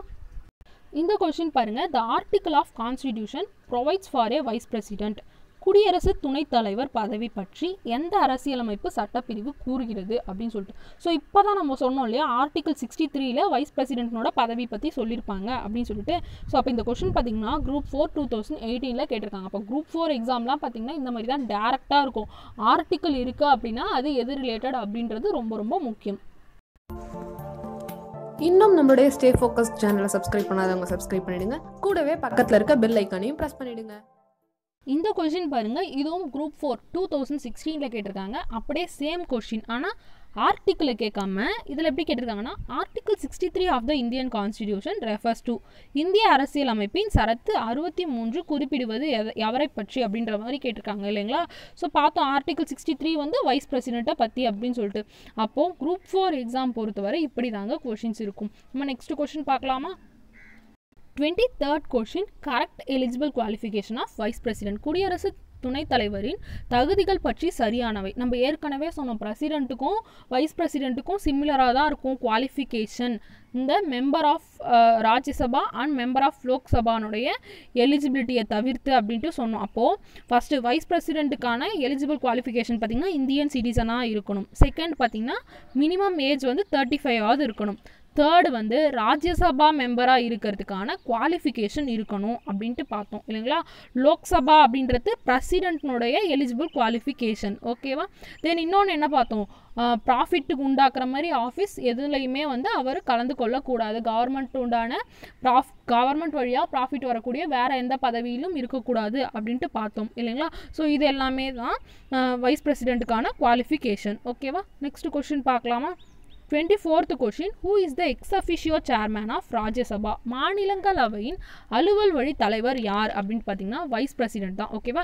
எக்ஸ் அஃபிஷியோ சேர்மேன் அப்படின்ட்டு யாரை சொல்கிறாங்கன்னா வைஸ் பிரசிடென்ட் தான். ஸோ இப்போ இன்னொரு விஷயம் என்ன அப்படின்னு பார்த்தீங்கன்னா வைஸ் பிரசிடென்ட்டுக்கு சேல்ரி அப்படின்ட்டு ஒன்று கிடையாதுங்க. ஓகேவா. அவர் ராஜ்யசபானுடைய சேர்மேனாக இருக்கிறதுனால அதன் வழியாக தான் வைஸ் பிரசிடென்ட்டுக்கு சேல்ரி கிரெடிட் ஆகும். ஓகேவா. ஸோ இந்த மாதிரி விஷயங்கள்லாம் பார்த்துக்கோங்க. தென் வைஸ் பிரசிடென்ட் தான் ராஜ்யசபானோட எக்ஸ் அஃபிஷியோ சேர்மேன் அப்படின்னு சொல்லக்கூடிய ஆர்டிக்கிள் எது அப்படின்ட்டு கேட்கலாம். ஸோ அது என்ன ஆர்டிக்கிள்னு பார்த்தீங்கன்னா 64. ஓகேவா. தென் நெக்ஸ்ட் பார்த்தீங்கன்னா எப்படி வந்து லோக்சபாவில் இருக்கக்கூடிய ஸ்பீக்கருக்கு பவர் இருக்கோ அதே பவர் பார்த்தீங்கன்னா ராஜ்யசபாவில் இந்த வைஸ் பிரசிடென்ட்டுக்கு இருக்கும். ஏன்னா இவர் தான் சேர்மேன் இல்லைங்களா. ஸோ இந்த மாதிரி வந்து இருக்கும். ஸோ இதெல்லாம் பார்த்துக்கோங்க. நெக்ஸ்ட் கொஸ்டின் போகலாமா. 25th question, choose the incorrect one. Option A article 63 70 வரைக்கும் பார்த்தீங்கன்னா வைஸ் பிரசிடென்ட் பற்றி தாங்க கொடுத்துருப்பாங்க. அப்போ அது கரெக்டாக இருக்குது. நெக்ஸ்ட் ஆர்டிகல் 52 ஆர்டிகல் 78 வரைக்கும் யூனியன் லெஜிஸ்லேட்டர்னு கொடுத்துருக்கேன்னா ஸோ யூனியன் லெஜிஸ்லேட்டர் பற்றி கிடையாது, யூனியன் எக்ஸிக்யூட்டிவ் பற்றி. ஓகேவா. மத்திய நிர்வாகம் பற்றி சொல்கிறது தான் ஆர்டிகிள் 52 ஆர்டிகிள் 78 வரைக்கும். ஓகேவா. அது இந்தியன் கான்ஸ்டிடியூஷனுடைய பார்ட் 5 இருக்குது. ஓகேங்களா. நெக்ஸ்ட்டு பார்த்தீங்கன்னா ஆர்டிகிள் 75 வந்து பிரைம் மினிஸ்டரை வந்து அப்பாயிண்ட் பண்ணுறது பிரசிடென்ட் அப்படின்னு சொல்லியிருப்பாங்க அப்படின்னு கொடுத்துருக்கேன் இல்லைங்களா. ஸோ இதுவும் கரெக்டு தாங்க. ஸோ பிரசிடென்ட் தான் வந்து பிரைம் மினிஸ்டரை அப்பாயிண்ட் பண்ணுவாங்க. ஸோ பிரைம் மினிஸ்டராக யாரை அப்பாயிண்ட் பண்ணுவாங்க அப்படின்ட்டு பார்த்தீங்கன்னா லோக்சபா இருக்குது இல்லைங்களா. ஸோ லோக்சபாவில் இருக்கக்கூடிய மெஜாரிட்டியாக இருக்கக்கூடிய மெம்பர்ஸு பார்ட்டியினுடைய லீடர் யாரோ அவங்கள தான் வந்து பிரைம் மினிஸ்டராக வந்து பிரசிடென்ட் அப்பாயிண்ட் பண்ணுவாங்க. ஸோ அதை சொல்கிறது தான் ஆர்டிகிள் 75. ஓகேவா. நெக்ஸ்ட்டு பார்த்தீங்கன்னா article 74 there shall be council of ministers அப்படின்னு கொடுத்துருக்காங்க. அதாவது இப்போ எப்படி நம்ம பிரசிடென்ட்டுக்கு வந்து ஆர்டிக்கிள் பார்த்தோம், வைஸ் பிரசிடென்ட்டுக்கு ஆர்டிக்கிள் 63 பார்த்தோமோ அதே போல் கவுன்சில் ஆஃப் மினிஸ்டர்ஸ்க்கு சொல்லக்கூடியது தான் ஆர்டிக்கிள் 74. ஓகேங்களா. நெக்ஸ்ட் கொஷின் போகலாமா. 26th question, chairman of inter state council. Option A cabinet minister, option B deputy minister, option C prime minister and option D president அப்படின்னு கேட்டிருந்தேன் இல்லைங்களா. So inter state கவுன்சிலினுடைய chairman யார் அப்படின்னு பார்த்தீங்கன்னா பிரைம் மினிஸ்டர் தான். இது ரொம்ப முக்கியங்க. தென் இதுக்கு மட்டும் இல்லை, நியூக்ளியர் கமாண்ட் அத்தாரிட்டின்னு சொல்லுவாங்க. ஸோ அதுக்கும் பார்த்தீங்கன்னா சேர்மேனாக இருக்கிறது பிரைம் மினிஸ்டர் தான். தென் கேபினெட் மினிஸ்டருக்கும் பார்த்தீங்கன்னா சேர்மேனு நம்ம பிரைம் மினிஸ்டர் தான். ஓகேவா. ஸோ பிரைம் மினிஸ்டர் தான் இன்டர் ஸ்டேட் கவுன்சிலுக்கு, நியூக்ளியர் கமாண்ட் அத்தாரிட்டிக்கு, தென் கேபினெட்டுக்கெலாம் சேர்மேனாக இருக்காங்க. ஓகேவா. தென் நெக்ஸ்ட்டு பார்த்தீங்கன்னா பிரைம் மினிஸ்டர்னுடைய ஃபங்க்ஷன்ஸ். ஸோ அதை பற்றி இப்போ கொஞ்சம் பார்க்கலாமா. பிரைம் மினிஸ்டர்னுடைய ஃபங்க்ஷன் என்ன அப்படின்னு பார்த்தீங்கன்னா 4 மோஸ்ட் ஃபங்க்ஷன். அதாவது ஃபஸ்ட்டு முதன்மையான அவருடைய ஃபங்க்ஷன் என்ன, பணிகள் என்ன அப்படின்னு பார்த்தீங்கன்னா அவருடைய மினிஸ்டர்ஸ் இருப்பாங்க இல்லையா. ஸோ அந்த லிஸ்ட்டை ப்ரிப்பேர் பண்ணுறது தான் அவருடைய முதன்மையான வேலையாக இருக்கும். செகண்ட் பார்த்தீங்கன்னா இப்போ இந்த மினிஸ்டர்ஸ்லாம் இருக்காங்க இல்லையா, இவங்கெல்லாம் யார் வந்து அப்பாயிண்ட் பண்ணணும், ஒவ்வொரு டிபார்ட்மெண்ட்டாக இருக்கு இல்லையா, ஹெல்த் டிபார்ட்மெண்ட் அப்படி சொல்லிட்டு. ஸோ ஒவ்வொரு டிபார்ட்மெண்ட்டுக்கும் இவங்க தான் வந்து மினிஸ்டராக இருக்கணும் அப்படின்ற அட்வைஸை வேணும்னா பிரைம் மினிஸ்டர் பிரசிடென்ட்டுக்கு கொடுக்கலாம். பட் அப்பாயிண்ட் பண்ணுறது வந்து பார்த்திங்கன்னா பிரசிடென்ட் தான் அப்பாயிண்ட் பண்ணுவாங்க. ஓகேவா. தென் அவங்கள டிஸ்மிஸ் பண்ணணும் அப்படின்னாலும் இது எல்லாமே வந்து பிரைம் மினிஸ்டர் தான் வந்து பண்ணுவாங்க. தென் நெக்ஸ்ட்டு இப்போ ஒரு மினிஸ்டரை வந்து ஒரு டிபார்ட்மெண்ட்லேருந்து இன்னொரு டிபார்ட்மெண்ட்டுக்கு ட்ரான்ஸ்ஃபர் பண்ணணும், இந்த மாதிரி எல்லா விஷயங்களுமே பிரைம் மினிஸ்டரால் பண்ண முடியும். ஓகேவா. நெக்ஸ்ட் கொஸ்டின் போகலாமா. 27th question, chief spokesperson of government in foreign affairs. அரசின் வெளிநாட்டு விவரங்களை வெளியிடுபவர் யார் அப்படின்னு பார்த்தீங்கன்னா பிரைம் மினிஸ்டர் தான். சரிங்களா. ஸோ இந்த மாதிரி வெளிநாட்டு விவகாரங்களை பற்றி எல்லாம் பண்ணுறது யார் அப்படின்ட்டு பார்த்தீங்கன்னா பிரைம் மினிஸ்டர். ஸோ இந்த மாதிரியெல்லாம் வந்து கொஷின்ஸ் வரும். தென் பிரைம் மினிஸ்டரை பற்றி ஒரு கொஷின்ஸ் கேட்டிருக்காங்க டிஎன்பிஎஸ்சிலேருந்து. எப்படி கேட்டிருக்காங்க அப்படின்ட்டு பார்ப்போமா. Which of the following articles says that all the ministers appointed by President on the advice of Prime Minister? அனைத்து அமைச்சர்களும் பிரதமரின் ஆலோசனையின் பேரில் ஜனாதிபதி நியமனம் செய்கிறார் என்பதனை கீழ்வரும் எந்த விதி குறிப்பிடுகிறது அப்படின்ட்டு. ஸோ நம்ம சொன்னோம் இல்லையா, பிரசிடென்ட் தான் ஆனால் அப்பாயிண்ட் பண்ணுவாங்க, ஆனால் எந்த மினிஸ்டர் வேணும் அப்படின்றத அட்வைஸ் பண்ணுறது பிரைம் மினிஸ்டராக இருப்பாங்க அப்படின்னு சொல்லிட்டு. ஸோ அதை சொல்கிற ஆர்டிக்கிள் என்ன அப்படின்னு பார்த்தீங்கன்னா ஆர்டிக்கிள் 75(1). ஓகேவா. ஸோ இந்த பொசிஷன் பார்த்தீங்கன்னா லேப் அசிஸ்டன்ட் 2019, அதாவது இப்போ ரீசெண்டாக நடக்கப்பட்ட லேப் அசிஸ்டன்ட் எக்ஸாமில் தாங்க கேட்டிருக்காங்க. 28th question, Prime Minister is assisted by whom to fulfill his responsibilities? பிரதமரின் பொறுப்புகளை நிறைவேற்றும் பொருட்டு பிரதமருக்கு உதவியாக உள்ளவர் யார் அப்படின்னு பார்த்தீங்கன்னா பிரைம் மினிஸ்டர்ஸ் ஆஃபீஸ் அப்படின்னு சொல்லிட்டு. ஸோ இந்தியாவில் பிரைம் மினிஸ்டருக்கு அப்படின்னு சொல்லிட்டு அட்வைஸ் பண்ணுறதுக்கு அப்படின்னே PMO அப்படின்னு சொல்லுவோம், பிரைம் மினிஸ்டர்ஸ் ஆஃபீஸ் அப்படின்னு ஒன்று இருக்குது. ஸோ இது என்ன அப்படின்னு பார்த்தீங்கன்னா அவங்க ஒரு ஏஜென்சி, சரிங்களா. ஸோ அவங்க என்னெல்லாம் பண்ணுவாங்கன்னா செயலக உதவிகள்லாம் வந்து பிரைம் மினிஸ்டருக்கு பண்ணுவாங்க. ஓகேவா. இது எப்படின்னா ஒரு எக்ஸ்ட்ரா கான்ஸ்டிடியூஷனல் பாடி தான். ஓகேவா. இவங்க கவர்மெண்ட் ஆஃப் இந்தியன் கவர்மெண்ட் இருக்கு இல்லையா, அதில் இருக்கக்கூடிய டிபார்ட்மெண்ட்ஸுக்கு ஈக்குவல் ஸ்டேட்டஸை வச்சுருப்பாங்க. ஓகேவா. யார் அப்படின்னு பார்த்தீங்கன்னா இந்த பிரைம் மினிஸ்டர்ஸ் ஆஃபீஸ். தென் இந்த பிரைம் மினிஸ்டர்ஸ் ஆஃபீஸ் அப்படின்றது எப்போ வந்து நடைமுறைப்படுத்தப்பட்டுச்சு அப்படின்றது பார்த்தீங்கன்னா 1947. ஓகேவா. தென் நெக்ஸ்ட் இந்த பிரைம் மினிஸ்டர் ஆஃபீஸ் அப்படின்ற ஒரு நேம் பார்த்தீங்கன்னா 1977 தான் வச்சாங்க. அதுக்கு முன்னாடி என்னவா இருந்துச்சு அப்படின்னு பார்த்தீங்கன்னா பிரைம் மினிஸ்டர்ஸ் செக்ரட்டரியேட் அப்படின்னு இருந்தது, அதாவது PMS அப்படின்னு சொல்லுவோம், பிரைம் மினிஸ்டர் செக்ரட்டரியேட் அப்படின்ற நேமாக தான் இருந்தது. ஓகேவா. ஸோ அதை வந்து பிரைம் மினிஸ்டர்ஸ் ஆஃபீஸ் அப்படின்னு நேம் மாற்றப்பட்டது 1977. தென் இப்போ இந்த பிரைம் மினிஸ்டர்ஸ் ஆஃபீஸ் இது இருக்கு இல்லையா, PMO, அதை வந்து யார் அட்மினிஸ்டர் பண்ணுவாங்க அப்படின்னு பார்த்தீங்கன்னா யார் நிர்வாகம் பண்ணக்கூடிய வந்து யார் அப்படின்னு பார்த்தீங்கன்னா பிரின்சிபல் செக்ரட்டரி அப்படின்னு சொல்லுவோம். ஓகேவா. பிரின்சிபல் செக்ரட்டரி தான் இதை அட்மினிஸ்டர் பண்ணுவாங்க. தென் இது வந்து வேறு எப்படி ஆக்ட் ஆகுதுன்னு பார்த்தீங்கன்னா பிரைம் மினிஸ்டருக்கு ஒரு திங்க் டேங்காகவும் ஆக்ட் ஆகுது. ஓகேங்களா. நெக்ஸ்ட் கொஸ்டின் போகலாமா. 29th question, who involved in policy decision making? கொள்கை முடிவுகளை எடுப்பதில் ஈடுபடுபவர்கள் யார் அப்படின்னு கேட்டிருந்தேன் இல்லைங்களா. ஸோ கேபினெட் மினிஸ்டரா, மினிஸ்டர் ஆஃப் ஸ்டேட்டா, டெபுட்டி மினிஸ்டரா அப்படின்னு சொல்லிட்டு. ஸோ பாலிசி டெசிஷன் மேக்கிங்கை எடுக்கிறது யார் அப்படின்னு பார்த்தீங்கன்னா கேபினெட் மினிஸ்டர் தான். ஓகேங்களா. ஸோ இவங்க அதாவது கேபினெட் மினிஸ்டர்ஸ் இருக்காங்க இல்லையா, இவங்க தான் பாலிசி டெசிஷன் மேக்கிங், இந்த முடிவெடுக்கிறதுலாம் இவங்க தான் பண்ணுவாங்க. அப்போ மீதி இருக்க இந்த minister of state, deputy minister, இவங்கெல்லாம் பார்த்தீங்கன்னா அட்மினிஸ்ட்ரேட்டிவ், இவங்க வந்து நிர்வகிக்கிற வேலைகள் அதுக்கு ரெஸ்பான்சிபிளாக இருப்பாங்க இந்த மினிஸ்டர் ஆஃப் ஸ்டேட் அப்புறம் டெபுட்டி மினிஸ்டர்ஸ் அப்படின்றவங்களாம். ஓகேவா. ஸோ இப்போ ரேங்கிங் பார்த்தீங்கன்னா ஃபஸ்ட்டு கேபினெட் மினிஸ்டர் இருக்குங்க. ஸோ அதை விட கொஞ்சம் கம்மி பார்த்தீங்கன்னா மினிஸ்டர் ஆஃப் ஸ்டேட், தென் தேர்டாக பார்த்தீங்கன்னா டெபுட்டி மினிஸ்டராக இருப்பாங்க. ஓகேவா. ஸோ இவங்க மூணுமே சேர்த்தா தான் கவுன்சில் ஆஃப் மினிஸ்டர்ஸ் அப்படின்ட்டு சொல்லுவோம். ஓகேங்களா. நெக்ஸ்ட் கொஸ்டின் போகலாமா. 30th question, highest decision making executive body, இந்திய அரசின் நிர்வாக விவகாரங்களை உச்சமான ஆட்சி குழுவாக பார்த்து கொள்பவர் எது அப்படின்னு பார்த்தீங்கன்னா யூனியன் கேபினெட் தான் அப்படி சொல்லுவாங்க. ஓகேவா. ஸோ யூனியன் கேபினெட் தான் டெசிஷன் மேக்கிங்னுடைய எக்ஸிக்யூட்டிவ் பாடியாக இருக்குது. ஓகேவா. Highest decision making. ஓகேங்களா. தென் நெக்ஸ்ட் இப்போ மற்ற ஆப்ஷன் இந்த கிச்சன் கேபினெட் அப்படின்னா இதை இன்னொரு மாதிரியும் சொல்லுவாங்க, கேபினெட் வித்தின் கேபினெட்னு சொல்லுவாங்க, இல்லை ஸ்மாலர் பாடி அப்படின்ட்டு சொல்லுவாங்க, அதாவது குடும்ப அமைச்சரவை அப்படின்னு சொல்லுவோம் இல்லைங்களா, அதுதான் கிச்சன் கேபினெட் அப்படின்னு சொல்லுவோம். ஸோ இவங்க என்ன ஒர்க் பண்ணுவாங்க அப்படின்னு பார்த்தீங்கன்னா இப்போ நம்ம பார்த்தோம் பிரைம் மினிஸ்டர்ஸ் ஆஃபீஸ், அவங்க வந்து செயலகம் பண்ணுவாங்க அப்படின்னு சொல்லிட்டு இதிலே வந்து ரொம்பவே சீக்ரெட்டான விஷயங்கள்லாம் இருக்கும் இல்லையா டெசிஷன் மேக் பண்ணுறதுல. ஸோ அதெல்லாமே பார்த்துக்கிறது இந்த கிச்சன் கேபினெட் தான். ஓகேங்களா. பிரைம் மினிஸ்டருக்கு உண்டான டெசிஷன் மேக்கிங்கில் ரொம்பவே சீக்ரெட்டான விஷயங்கள்லாம் வந்து பார்ட்டிசிபேட் பண்ணுறது, அதெல்லாம் பார்த்துக்கிறது யார் அப்படின்னு பார்த்தீங்கன்னா இந்த கிச்சன் கேபினெட் தான். ஓகேவா. இந்தியாவில் இருக்கக்கூடிய ஒவ்வொரு பிரைம் மினிஸ்டருக்குமே ஒரு கிச்சன் கேபினெட் அப்படின்னு ஒன்று அமைத்திருப்பாங்க. ஓகேங்களா. நெக்ஸ்ட் பார்த்தீங்கன்னா ஷேடோ கேபினெட், அதாவது நிழல் அமைச்சரவை அப்படின்னு சொல்லுவோம். ஸோ இது வந்து எங்கேருந்து வந்து இது வந்து நம்ம இந்தியாவில் கிடையாதுங்க, இங்கிலாண்டில் தான் இருக்குது. ஓகேங்களா. ஸோ இது என்ன அப்படின்னு பார்த்தீங்கன்னா இது வந்து ரியல் எக்ஸிக்யூட்டிவ் பவர்லாம் இதுக்கு ஒன்றும் கிடையாது. ஜஸ்ட் வந்து இவங்க என்ன பண்ணுவாங்கன்னா அப்போசிஷன் பார்ட்டி இருக்கு இல்லையா, எதிர்கட்சி, ஸோ அவங்க வந்து என்ன பண்ணுவாங்கன்னா இந்த மாதிரி ஒரு குரூப் ஆஃப் மெம்பர்ஸை வந்து இது பண்ணி ஒரு கேபினெட் மாதிரி இதில் என்ன பண்ணுவாங்கன்னு பார்த்தீங்கன்னா ஒவ்வொரு டிபார்ட்மெண்ட் இருக்குது இல்லைங்களா, டிபார்ட்மெண்ட்ஸ், ஹெல்த் டிபார்ட்மெண்ட் இந்த மாதிரி. ஸோ அந்த ஒவ்வொரு டிபார்ட்மெண்ட்லேயும் இருக்கக்கூடிய இஷ்யூஸை எடுத்து அதை பற்றி அவங்க பேசுவாங்க. ஸோ இதன் மூலமாக ஆட்சியில் இருக்கவங்களுக்கு கூட வந்து ப்ரெஷர் கொடுக்கறது. ஸோ அதுக்காகவே க்ரியேட் பண்ணப்படுறது தான் இந்த ஷேடோ கேபினெட். ஓகேங்களா. நெக்ஸ்ட்டு பார்த்தீங்கன்னா இன்னர் கேபினெட். இன்னர் கேபினெட் அப்படின்றது வேறு ஒன்றும் இல்லைங்க, இந்த கிச்சன் கேபினெட்டோட இன்னொரு நேம் தான் இன்னர் கேபினெட். ஓகேங்களா. கிச்சன் கேபினெட் அப்படின்னா அதனோட இன்னொரு நேம் இன்னர் கேபினெட். ஓகேங்களா. 31st question, who is the chief advisor to prime minister? So prime மினிஸ்டர்னுடைய சீஃப் அட்வைசராக யார் இருப்பாங்க அப்படின்னு பார்த்தீங்கன்னா இப்போ யூனியன் கேபினெட் பார்த்தோம் இல்லையா, அதனுடைய சீஃப் செக்ரட்டரி இருப்பாங்க இல்லையா, ஸோ அவங்க தான் வந்து பிரைம் மினிஸ்டர்னோட சீஃப் அட்வைசராக இருப்பாங்க. ஓகேவா. பிரைம் மினிஸ்டர்னோட சீஃப் அட்வைசர்னு பார்த்தா கேபினெட் சீஃப் செக்ரட்டரி தான். ஓகேவா. வைஸ் பிரசிடென்ட்டோ கிடையாது. 32nd question, the chief executive office of Indian Union is. So Indian யூனியனுடைய சீஃப் எக்ஸிக்யூட்டிவ் ஆஃபீஸர் யார் அப்படின்னு கேட்டாங்கன்னா அதுக்கான ஆன்சர் பார்த்தீங்கன்னா பிரசிடென்ட் தான். ஓகேங்களா, ஸோ பிரசிடென்ட் தான் chief executive of Indian union அப்படின்ட்டு சொல்கிறாங்க. தென் பிரசிடென்ட்னுடைய எக்ஸிக்யூட்டிவ் பவர்ஸை பற்றி சொல்கிறது எந்த ஆர்டிக்கிள் அப்படின்னு பார்த்தீங்கன்னா ஆர்டிக்கிள் 53. நம்ம சொன்னோம் இல்லையா, டைரெக்டாக அவரே நிர்வகிக்கலாம், இல்லைனா அவருக்கு கீழே இருக்கிறவங்கள வச்சு நிர்வகிக்கலாம் அப்படின்னு சொல்கிறது தான் ஆர்டிக்கிள் 53 அப்படின்னு சொல்லிட்டு பார்த்தோம். தென் அதே போல் ஆர்டிக்கிள் 361 இருக்குது. அதுதான் என்ன அப்படின்னு பார்த்தீங்கன்னா அவங்களோட டியூட்டிஸையும் கவர்னர் அண்ட் பிரசிடென்ட் இவங்களுடைய பவர்ஸு ஃபங்க்ஷன்ஸ் இதெல்லாம் வந்து பண்ணுறதுக்கு எந்த கோர்ட்டுக்கும் அவங்க பதில் சொல்லணும் அப்படின்ற அவசியம் கிடையாது அப்படின்னு சொல்கிறது தான் ஆர்டிக்கிள் 361. ஓகேவா, நெக்ஸ்ட் கொஷின் போகலாமா?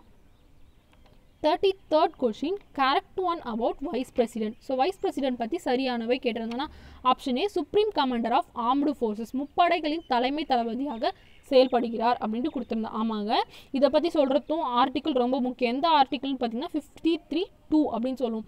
அதாவது முப்படைகளுடைய தலைமை தளபதியாக இருப்பார். ஸோ இதன் மூலமாக தான் அவர் ஆர்மியாக இருக்கட்டும், நேவி இல்லை ஏராக இருக்கட்டும், இதனோட சீஃப் இருப்பாங்க இல்லையா, அவங்கள அப்பாயிண்ட் பண்ணுவார். ஸோ யார் அப்பாயிண்ட் பண்ணுறாங்கன்னு பார்த்தீங்கன்னா பிரசிடென்ட் தான். ஸோ இதை சொல்கிறது ஆர்டிக்கிள் 53(2). நெக்ஸ்ட் பார்த்தீங்கன்னா constitutional head of union executive அப்படின்னு கொடுத்துருந்தேன் இல்லைங்களா. ஸோ யூனியன் எக்ஸிக்யூட்டிவ்னா கான்ஸ்டிடியூஷனல் ஹெட் வந்து யார் அப்படின்னு பார்த்தீங்கன்னா பிரசிடென்ட் தான்.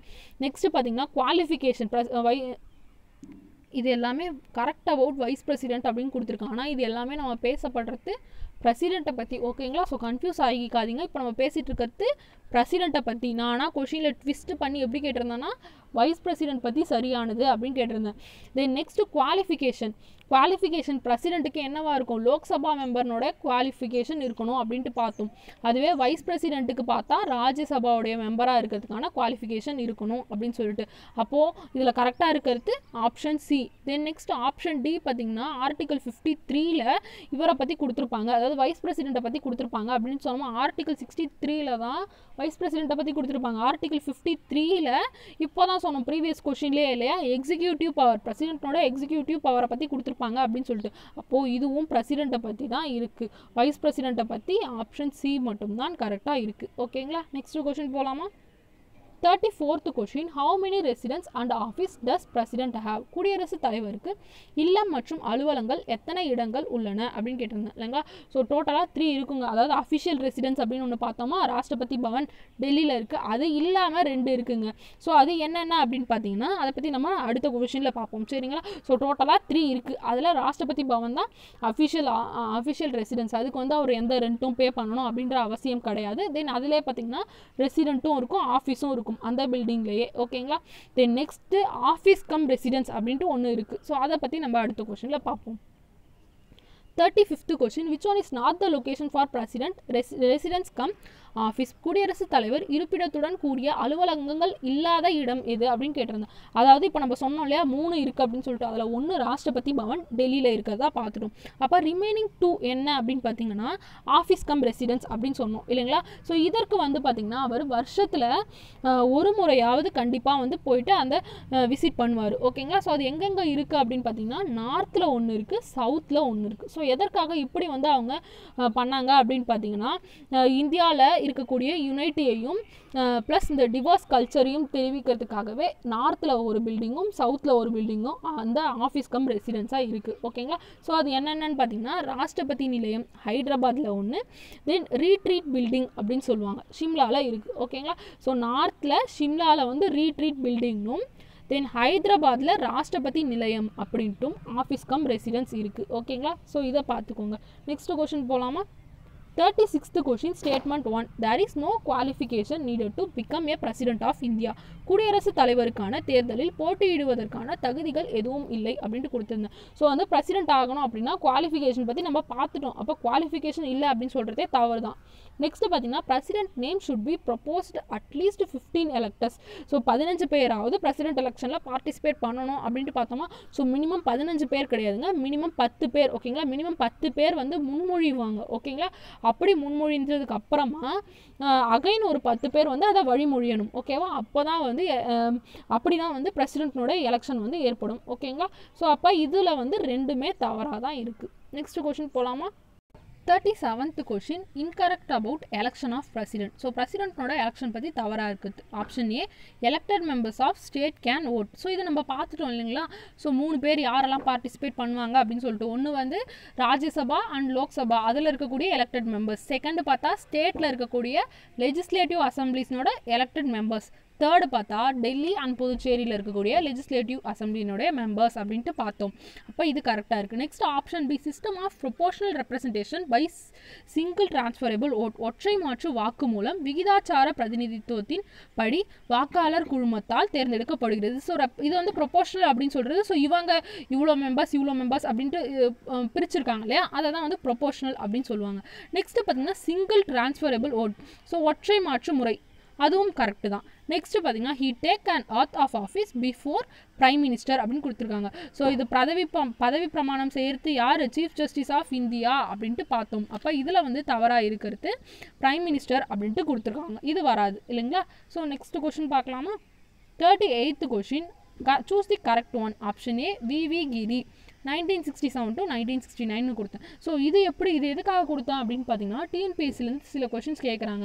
ஸோ இந்த பிரசிடென்ட் இருக்காங்க அப்படின்னா அவங்க 13th பிரசிடெண்ட்டா 14th பிரசிடெண்ட்டா இல்லை அவங்களோட பீரியட் என்ன அப்படின்ற மாதிரி கொஷின்ஸ் கேட்குறாங்க சரிங்களா. ஸோ அதை பற்றி என்ன கொஷின்ஸ்னு நம்ம பார்ப்போம். அதுக்கு முன்னாடி இந்த கொஷினை பாருங்கள். வி கிரி, ஸோ இவர் தான் பார்த்தீங்கன்னா இந்தியாவுடைய 4th பிரசிடென்ட். அவருடைய காலம் பார்த்தீங்கன்னா 1967 to 1969 அப்படின்னு கொடுத்துருந்தானா, ஸோ இதுவே தவறு. அவரோட பீரியட் பார்த்தீங்கன்னா 1969 to 1974 சரிங்களா. நெக்ஸ்ட் கியானி ஜைல் சிங் அப்படின்றவர் இந்தியாவுடைய 7th பிரசிடென்ட். அவரோட பீரியட் பார்த்தீங்கன்னா 1982லேருந்து 1987 வரைக்கும். அப்போ அது கரெக்டாக இருக்குது. நெக்ஸ்ட்டு பார்த்தீங்கன்னா கேஆர் நாராயணன், இவர் 10th பிரசிடென்ட் ஓகேங்களா. இந்தியாவோட 10th பிரசிடென்ட் யார் அப்படின்னு பார்த்தா கேஆர் நாராயணன். அவரோட பீரியட் பார்த்தீங்கன்னா 1997லேருந்து 2002 வரைக்கும் சரிங்களா. நெக்ஸ்ட்டு சங்கர் தயாள் சர்மா அப்படின்னு கொடுத்துருந்தோன்னா, இவர் பார்த்திங்கன்னா இந்தியாவுடைய 9th பிரசிடென்ட்டுங்க ஓகேவா. ஸோ அது எந்த இயர் அப்படின்னு பார்த்தீங்கன்னா 1992லேருந்து 1997 வரைக்கும் ஓகேவா. ஸோ இப்போ இதே போல் நான் சொன்னேங்களா டிஎன்பிஎஸ்சிலேருந்து கொஷின்ஸ் கேட்டிருக்காங்க அப்படின்னு சொல்லிட்டு அதெல்லாம் பார்க்கலாங்களா. In 1934, who was elected the Congress president at Bombay? 1934 பாம்பாயில் நடைபெற்ற காங்கிரஸ் தலைவர் தேர்தலில் வெற்றி பெற்றவர் யார் அப்படின்னு கேட்டிருக்காங்க. ஸோ இந்தியாவுடைய ஃபஸ்ட்டு பிரசிடென்ட் அப்படின்ட்டு பார்த்தா ராஜேந்திர பிரசாத் அவர்கள் தான் இல்லைங்களா. ஸோ அவர் தான் இந்த காங்கிரஸ்க்கு பிரசிடெண்ட்டாக இருந்தார் பாம்பேயில் எலெக்ஷன் ஏற்பட்டப்போ ஓகேங்களா. ஸோ இந்த மாதிரி இயரெல்லாம் நம்ம சொன்னோம் இல்லையா அவங்களோட பீரியட் சொல்லிட்டு. ஸோ அந்த மாதிரி இந்த பீரியடில் யார் வந்து பிரசிடெண்ட்டாக இருந்தாங்க, இல்லை எத்தனாவது பிரசிடெண்ட்டாக இருந்தாங்க, 13th 10th 4th அந்த மாதிரியெல்லாம் கொஷின்ஸ் கேட்குறாங்க ஓகேங்களா. ஸோ இந்த கொஷின் பார்த்தீங்கன்னா ஃபாரன்சிக் டிபார்ட்மெண்ட்டோட லேப் அசிஸ்டண்ட்கான எக்ஸாம் 2018 நடந்ததில் கேட்டிருக்காங்க. 39th question, choose the correct one. Option A Zakir Hussain. Zakir Hussain பார்த்தீங்கன்னா இந்தியாவுடைய 3rd பிரசிடென்ட் ஓகேங்களா. 4th பிரசிடென்ட் கிடையாது, 3rd பிரசிடென்ட். அவருடைய காலம் பார்த்தீங்கன்னா 1967லேருந்து 1969 வரைக்கும் பிரசிடெண்ட்டாக இருந்தாங்க. நெக்ஸ்ட்டு நீலம் சஞ்சீவ் ரெட்டி, இவர் பார்த்தீங்கன்னா 6th பிரசிடெண்ட்டாக இருந்தாருங்க. ஸோ அவரோட பீரியட் பார்த்தீங்கன்னா 1977லேருந்து 1982 வரைக்கும். அதுக்கு அடுத்தபடியாக அப்துல் கலாம் கொடுத்துருந்தேன் இல்லைங்களா. ஸோ அப்துல் கலாம் பார்த்தீங்கன்னா இந்தியாவுடைய 11th பிரசிடென்ட்டுங்க. அவரோட பீரியட் பார்த்தீங்கன்னா 2002லேருந்து 2007 வரைக்கும்.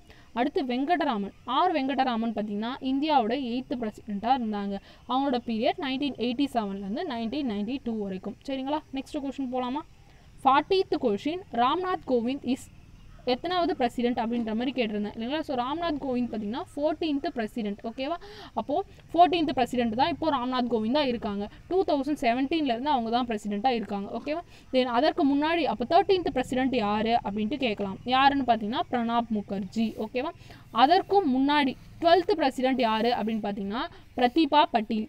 அதற்கு முன்னாடி தான் 11th வந்து அப்துல் கலாம் இருந்தாங்க. ஸோ அப்போ 12th பிரசிடென்ட்டான பிரதீபா பட்டீலனோட பீரியட் பார்க்கலாமா, 2007 to 12. அடுத்து 13th பிரசிடென்ட் பிரணாப் முகர்ஜிக்கு பார்த்தீங்கன்னா 2012 to 17. அடுத்து தான் ராம்நாத் கோவிந்த் 2017 எலெக்ட் ஆனாங்க ஓகேவா. ஸோ இப்போ 13th பிரசிடென்ட் பார்த்தோம் இல்லையா, அதை பற்றி டிஎன்பிஎஸ்சிலேருந்து ஒரு கொஷின் கேட்டிருக்காங்க. எப்படி கேட்டிருக்காங்க அப்படின்ட்டு பார்ப்போமா. இந்த கொஸ்டின் பாருங்க, குரூப் 2 2015ல கேட்டிருக்காங்க. Who is the 13th president of India? நம்ம பார்த்தோம் 13th பிரசிடென்ட் வந்து பிரணாப் முகர்ஜி அப்படின்னு சொல்லிட்டு. பட் இந்த ஆப்ஷனில் பார்த்தீங்கன்னா பிரணாப் முகர்ஜியே கொடுக்கல இல்லைங்களா? ஸோ அப்போ மற்ற ஆப்ஷன் ஏபிஜே அப்துல் கலாம்ன்றவர் 11th president, next Pratibha Patel வந்து 12th பிரசிடென்ட், நெக்ஸ்ட் பார்த்தீங்கன்னா அப்போது பிடி சட்டி அப்படின்றவர்லாம் இல்லவே இல்லை பிரசிடென்ட்டாக. ஓகேவா? அப்போது இந்த பிரசிடென்ட் அந்த டேப்லர் காலம் வந்து பார்த்தீங்கன்னா சமச்சீர் புக்கில் கொடுத்துருப்பாங்க. அது எப்படி இருக்குது அப்படின்ட்டு ஒன் கிளான்ஸ் பார்த்துலாங்களா? அப்போது இப்போ டோட்டலாக பார்த்திங்கன்னா இந்தியாவில் 14 பிரசிடென்ட்ஸ் இது வரைக்கும் இருந்திருக்காங்க. அதாவது இண்டிபெண்டன்ஸ்க்கு அப்புறமா. ஓகேவா? இந்தியா இண்டிபெண்டன்ஸ் 1947 கிடச்சது இல்லையா? அதுக்கப்புறமா பார்த்திங்கன்னா இப்போ வரை 14 பிரசிடென்ட்ஸ் இருக்காங்க. ஓகேவா? அதில் ஃபஸ்ட்டு பிரசிடென்ட் வந்து ராஜேந்திர பிரசாத். அவரோட பீரியட் பார்த்திங்கன்னா 1950லேருந்து 1962 வரைக்கும். இப்போ கரண்ட்டாக இருக்கிறவர் ராம்நாத் கோவிந்த். ஓகேங்களா? அவர் எத்தனாவது பிரசிடென்ட் பார்த்திங்கன்னா 14th பிரசிடென்ட். ஓகேங்களா? ஸோ இந்த மாதிரி அவங்க எத்தனாவது பிரசிடென்ட்டாக இருந்தாங்க அப்படின்றதும் முக்கியம், பார்த்துக்கோங்க. இது வந்து சமச்சீர் புக்கில் தான் இருக்குது. ஜஸ்ட் ஸ்க்ரீன்ஷாட் கூட எடுத்து வச்சுக்கோங்க. 10th question, incorrect about appointment by president. So president appoint பண்ணுறவங்களில் யார் வந்து இதில் கிடையாது அப்படின்ற மாதிரி கேட்டிருந்தேன் இல்லைங்களா? ஸோ ஃபஸ்ட்டு பிரசிடென்ட் யாரெல்லாம் அப்பாயிண்ட் பண்ணுவாங்க அப்படின்ட்டு எந்த ஆர்டிக்கிள் சொல்லுது அப்படின்றத பார்த்துக்கோங்க. ஆர்டிக்கிள் 76ல் பிரசிடென்ட் யாரெல்லாம் அப்பாயிண்ட் பண்ணுறாங்க அப்படின்ட்டு கொடுத்துருப்பாங்க. ஓகேங்களா? ஸோ அப்போ எந்த ஆர்டிக்கிள்லாம் ஆர்டிக்கிள் 76. ஸோ அப்போ யாரெல்லாம் வந்து அப்பாயிண்ட் பண்ணுறாங்க அப்படின்னு பார்த்தீங்கன்னா பிரசிடென்ட் வந்து பிரைம் மினிஸ்டர், இதெல்லாமே நமக்கு தெரிஞ்ச விஷயம் தான். Prime minister, council of minister, அப்புறம் கவர்னர், இவங்க எல்லாரையுமே வந்து இவர் தான் அப்பாயிண்ட் பண்ணுவார். Next chief justice of India, அப்புறம் சுப்ரீம் கோர்ட், ஹை கோர்ட், இதனுடைய ஜட்ஜஸ்ஸு, இது எல்லாத்தையுமே வந்து இவர் தான் வந்து அப்பாயிண்ட் பண்ணுவாங்க. அது இல்லாமல் வேறு என்னெல்லாம் இருக்குது அப்படின்னு பார்த்திங்கன்னா இந்த ஆர்மி, ஆர்மினுடைய அண்ட் ஏர்னுடைய சீஃப், இது வந்து நம்ம சொன்னோம் இல்லைங்களா? அப்புறம் அட்டர்னி ஜென்ரல், இதெல்லாம் கொடுக்கல இல்லையா? அதுக்கு பதிலாக அட்வொகேட் ஜென்ரல் அப்படின்னு கொடுத்துருந்தேன். ஸோ அப்போ இதுதான் தவறாக இருக்குது. அட்டர்னி ஜென்ரலையும் வந்து பார்த்திங்கன்னா பிரசிடென்ட் தான் அப்பாயிண்ட் பண்ணுவாங்க. தென் அதுக்கு அடுத்தபடியாக பார்த்திங்கன்னா மற்ற கண்ட்ரீஸ்னோட அம்பாசடர்ஸையும், தென் மற்ற கண்ட்ரீஸ்னோட ஹை கமிஷனர் அப்படின்னு சொல்லிட்டு இந்தியன்ஸை வந்து அப்பாயிண்ட் பண்ணுவாங்க இல்லையா? ஸோ அது எல்லாமே பிரசிடென்ட் தான் அப்பாயிண்ட் பண்ணுறாங்க. ஓகேவா? தென் இதை தவிர்த்து வேறு என்னெல்லாம் பார்த்திங்கன்னா எஸ்சி எஸ்டி ஓபிசிலாம் இருக்குல்ல, இதற்காக ஏதாவது இன்வெஸ்டிகேட் பண்ணணும் அப்படின்னு கமிஷன் வந்து இருக்குன்னா அதெல்லாம் யார் அப்பாயிண்ட் பண்ணுறாங்க அப்படின்ட்டு பார்த்திங்கனாலும் பிரசிடென்ட் தான். ஓகேவா? ஸோ அது எந்த ஆர்டிக்கிள்னு பார்த்திங்கன்னா 76. ஸோ இதை பற்றி குரூப் 4லேருந்து ஒரு கொஸ்டின் கேட்டிருக்காங்க. என்ன கேட்டிருக்காங்க அப்படின்ட்டு பார்ப்போமா? 179th question, in which article makes provision for the appointment of law officer attorney general by president of India? நம்ம சொன்னோம் இல்லையா, இப்போ தான் அட்டர்னி ஜென்ரல்லாம் யார் அப்பாயிண்ட் பண்ணுறாங்கன்னு பார்த்தீங்கன்னா பிரசிடென்ட் தான். ஸோ அது எந்த ஆர்டிக்கிள்னால் ஆர்டிக்கிள் 76 அப்படின்ட்டு சொன்னோம் இல்லையா? அதுதான் குரூப் 4 2018ல் கேட்டிருக்காங்க. அதே போல் இந்த கொஸ்டினும் பாருங்கள். The executive officer of cantonment board is appointed by ஹூம்?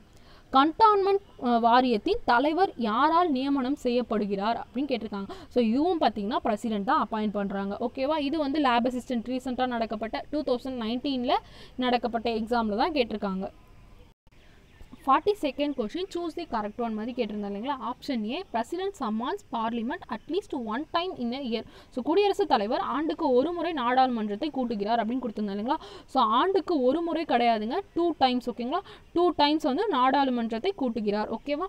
அது தவறாக இருக்குது. நெக்ஸ்ட் பார்த்தீங்கன்னா president visit at least twice in year. அவர் அட்லீஸ்ட் 1 time ஆவது வந்து விசிட் பண்ணியிருக்கணும். ஓகேவா? அப்போ இதுவும் தவறாக இருக்குது. நெக்ஸ்ட் பார்த்தீங்கன்னா money bills can be introduced in parliament without president approval. So பிரசிடென்ட்டோட அப்ரூவல் இல்லாமல் கண்டிப்பாக வந்து மணி பில்லை பார்லிமெண்ட்டில் இன்ட்ரோடியூஸ் பண்ண முடியாது. ஓகேங்களா? ஸோ முன்னாடி வந்து பார்லிமெண்ட்டில் இன்ட்ரோடியூஸ் பண்ணுறதுக்கு முன்னாடியே வந்து பிரசிடென்ட் கிட்ட வந்து ரெக்கமெண்ட் பண்ணியிருக்கணும். ஓகேவா? அவர் அப்ரூவல் கொடுத்தா மட்டும் தான் பார்லிமெண்ட்டில் இன்ட்ரோடியூஸ் பண்ணவே முடியும். ஓகேவா? மணி பில்லை. நெக்ஸ்ட் பார்த்தீங்கன்னா president is not answerable to any court of law. எந்த நீதிமன்றத்துக்கும் வந்து தன்னுடைய பணிகளை செய்கிறதுக்கு வந்து அவர் பதில் அளிக்கணும் அப்படின்ற அவசியம் கிடையாது. ஸோ இது நம்ம ஏற்கனவே சொல்லிட்டோம் இல்லைங்களா?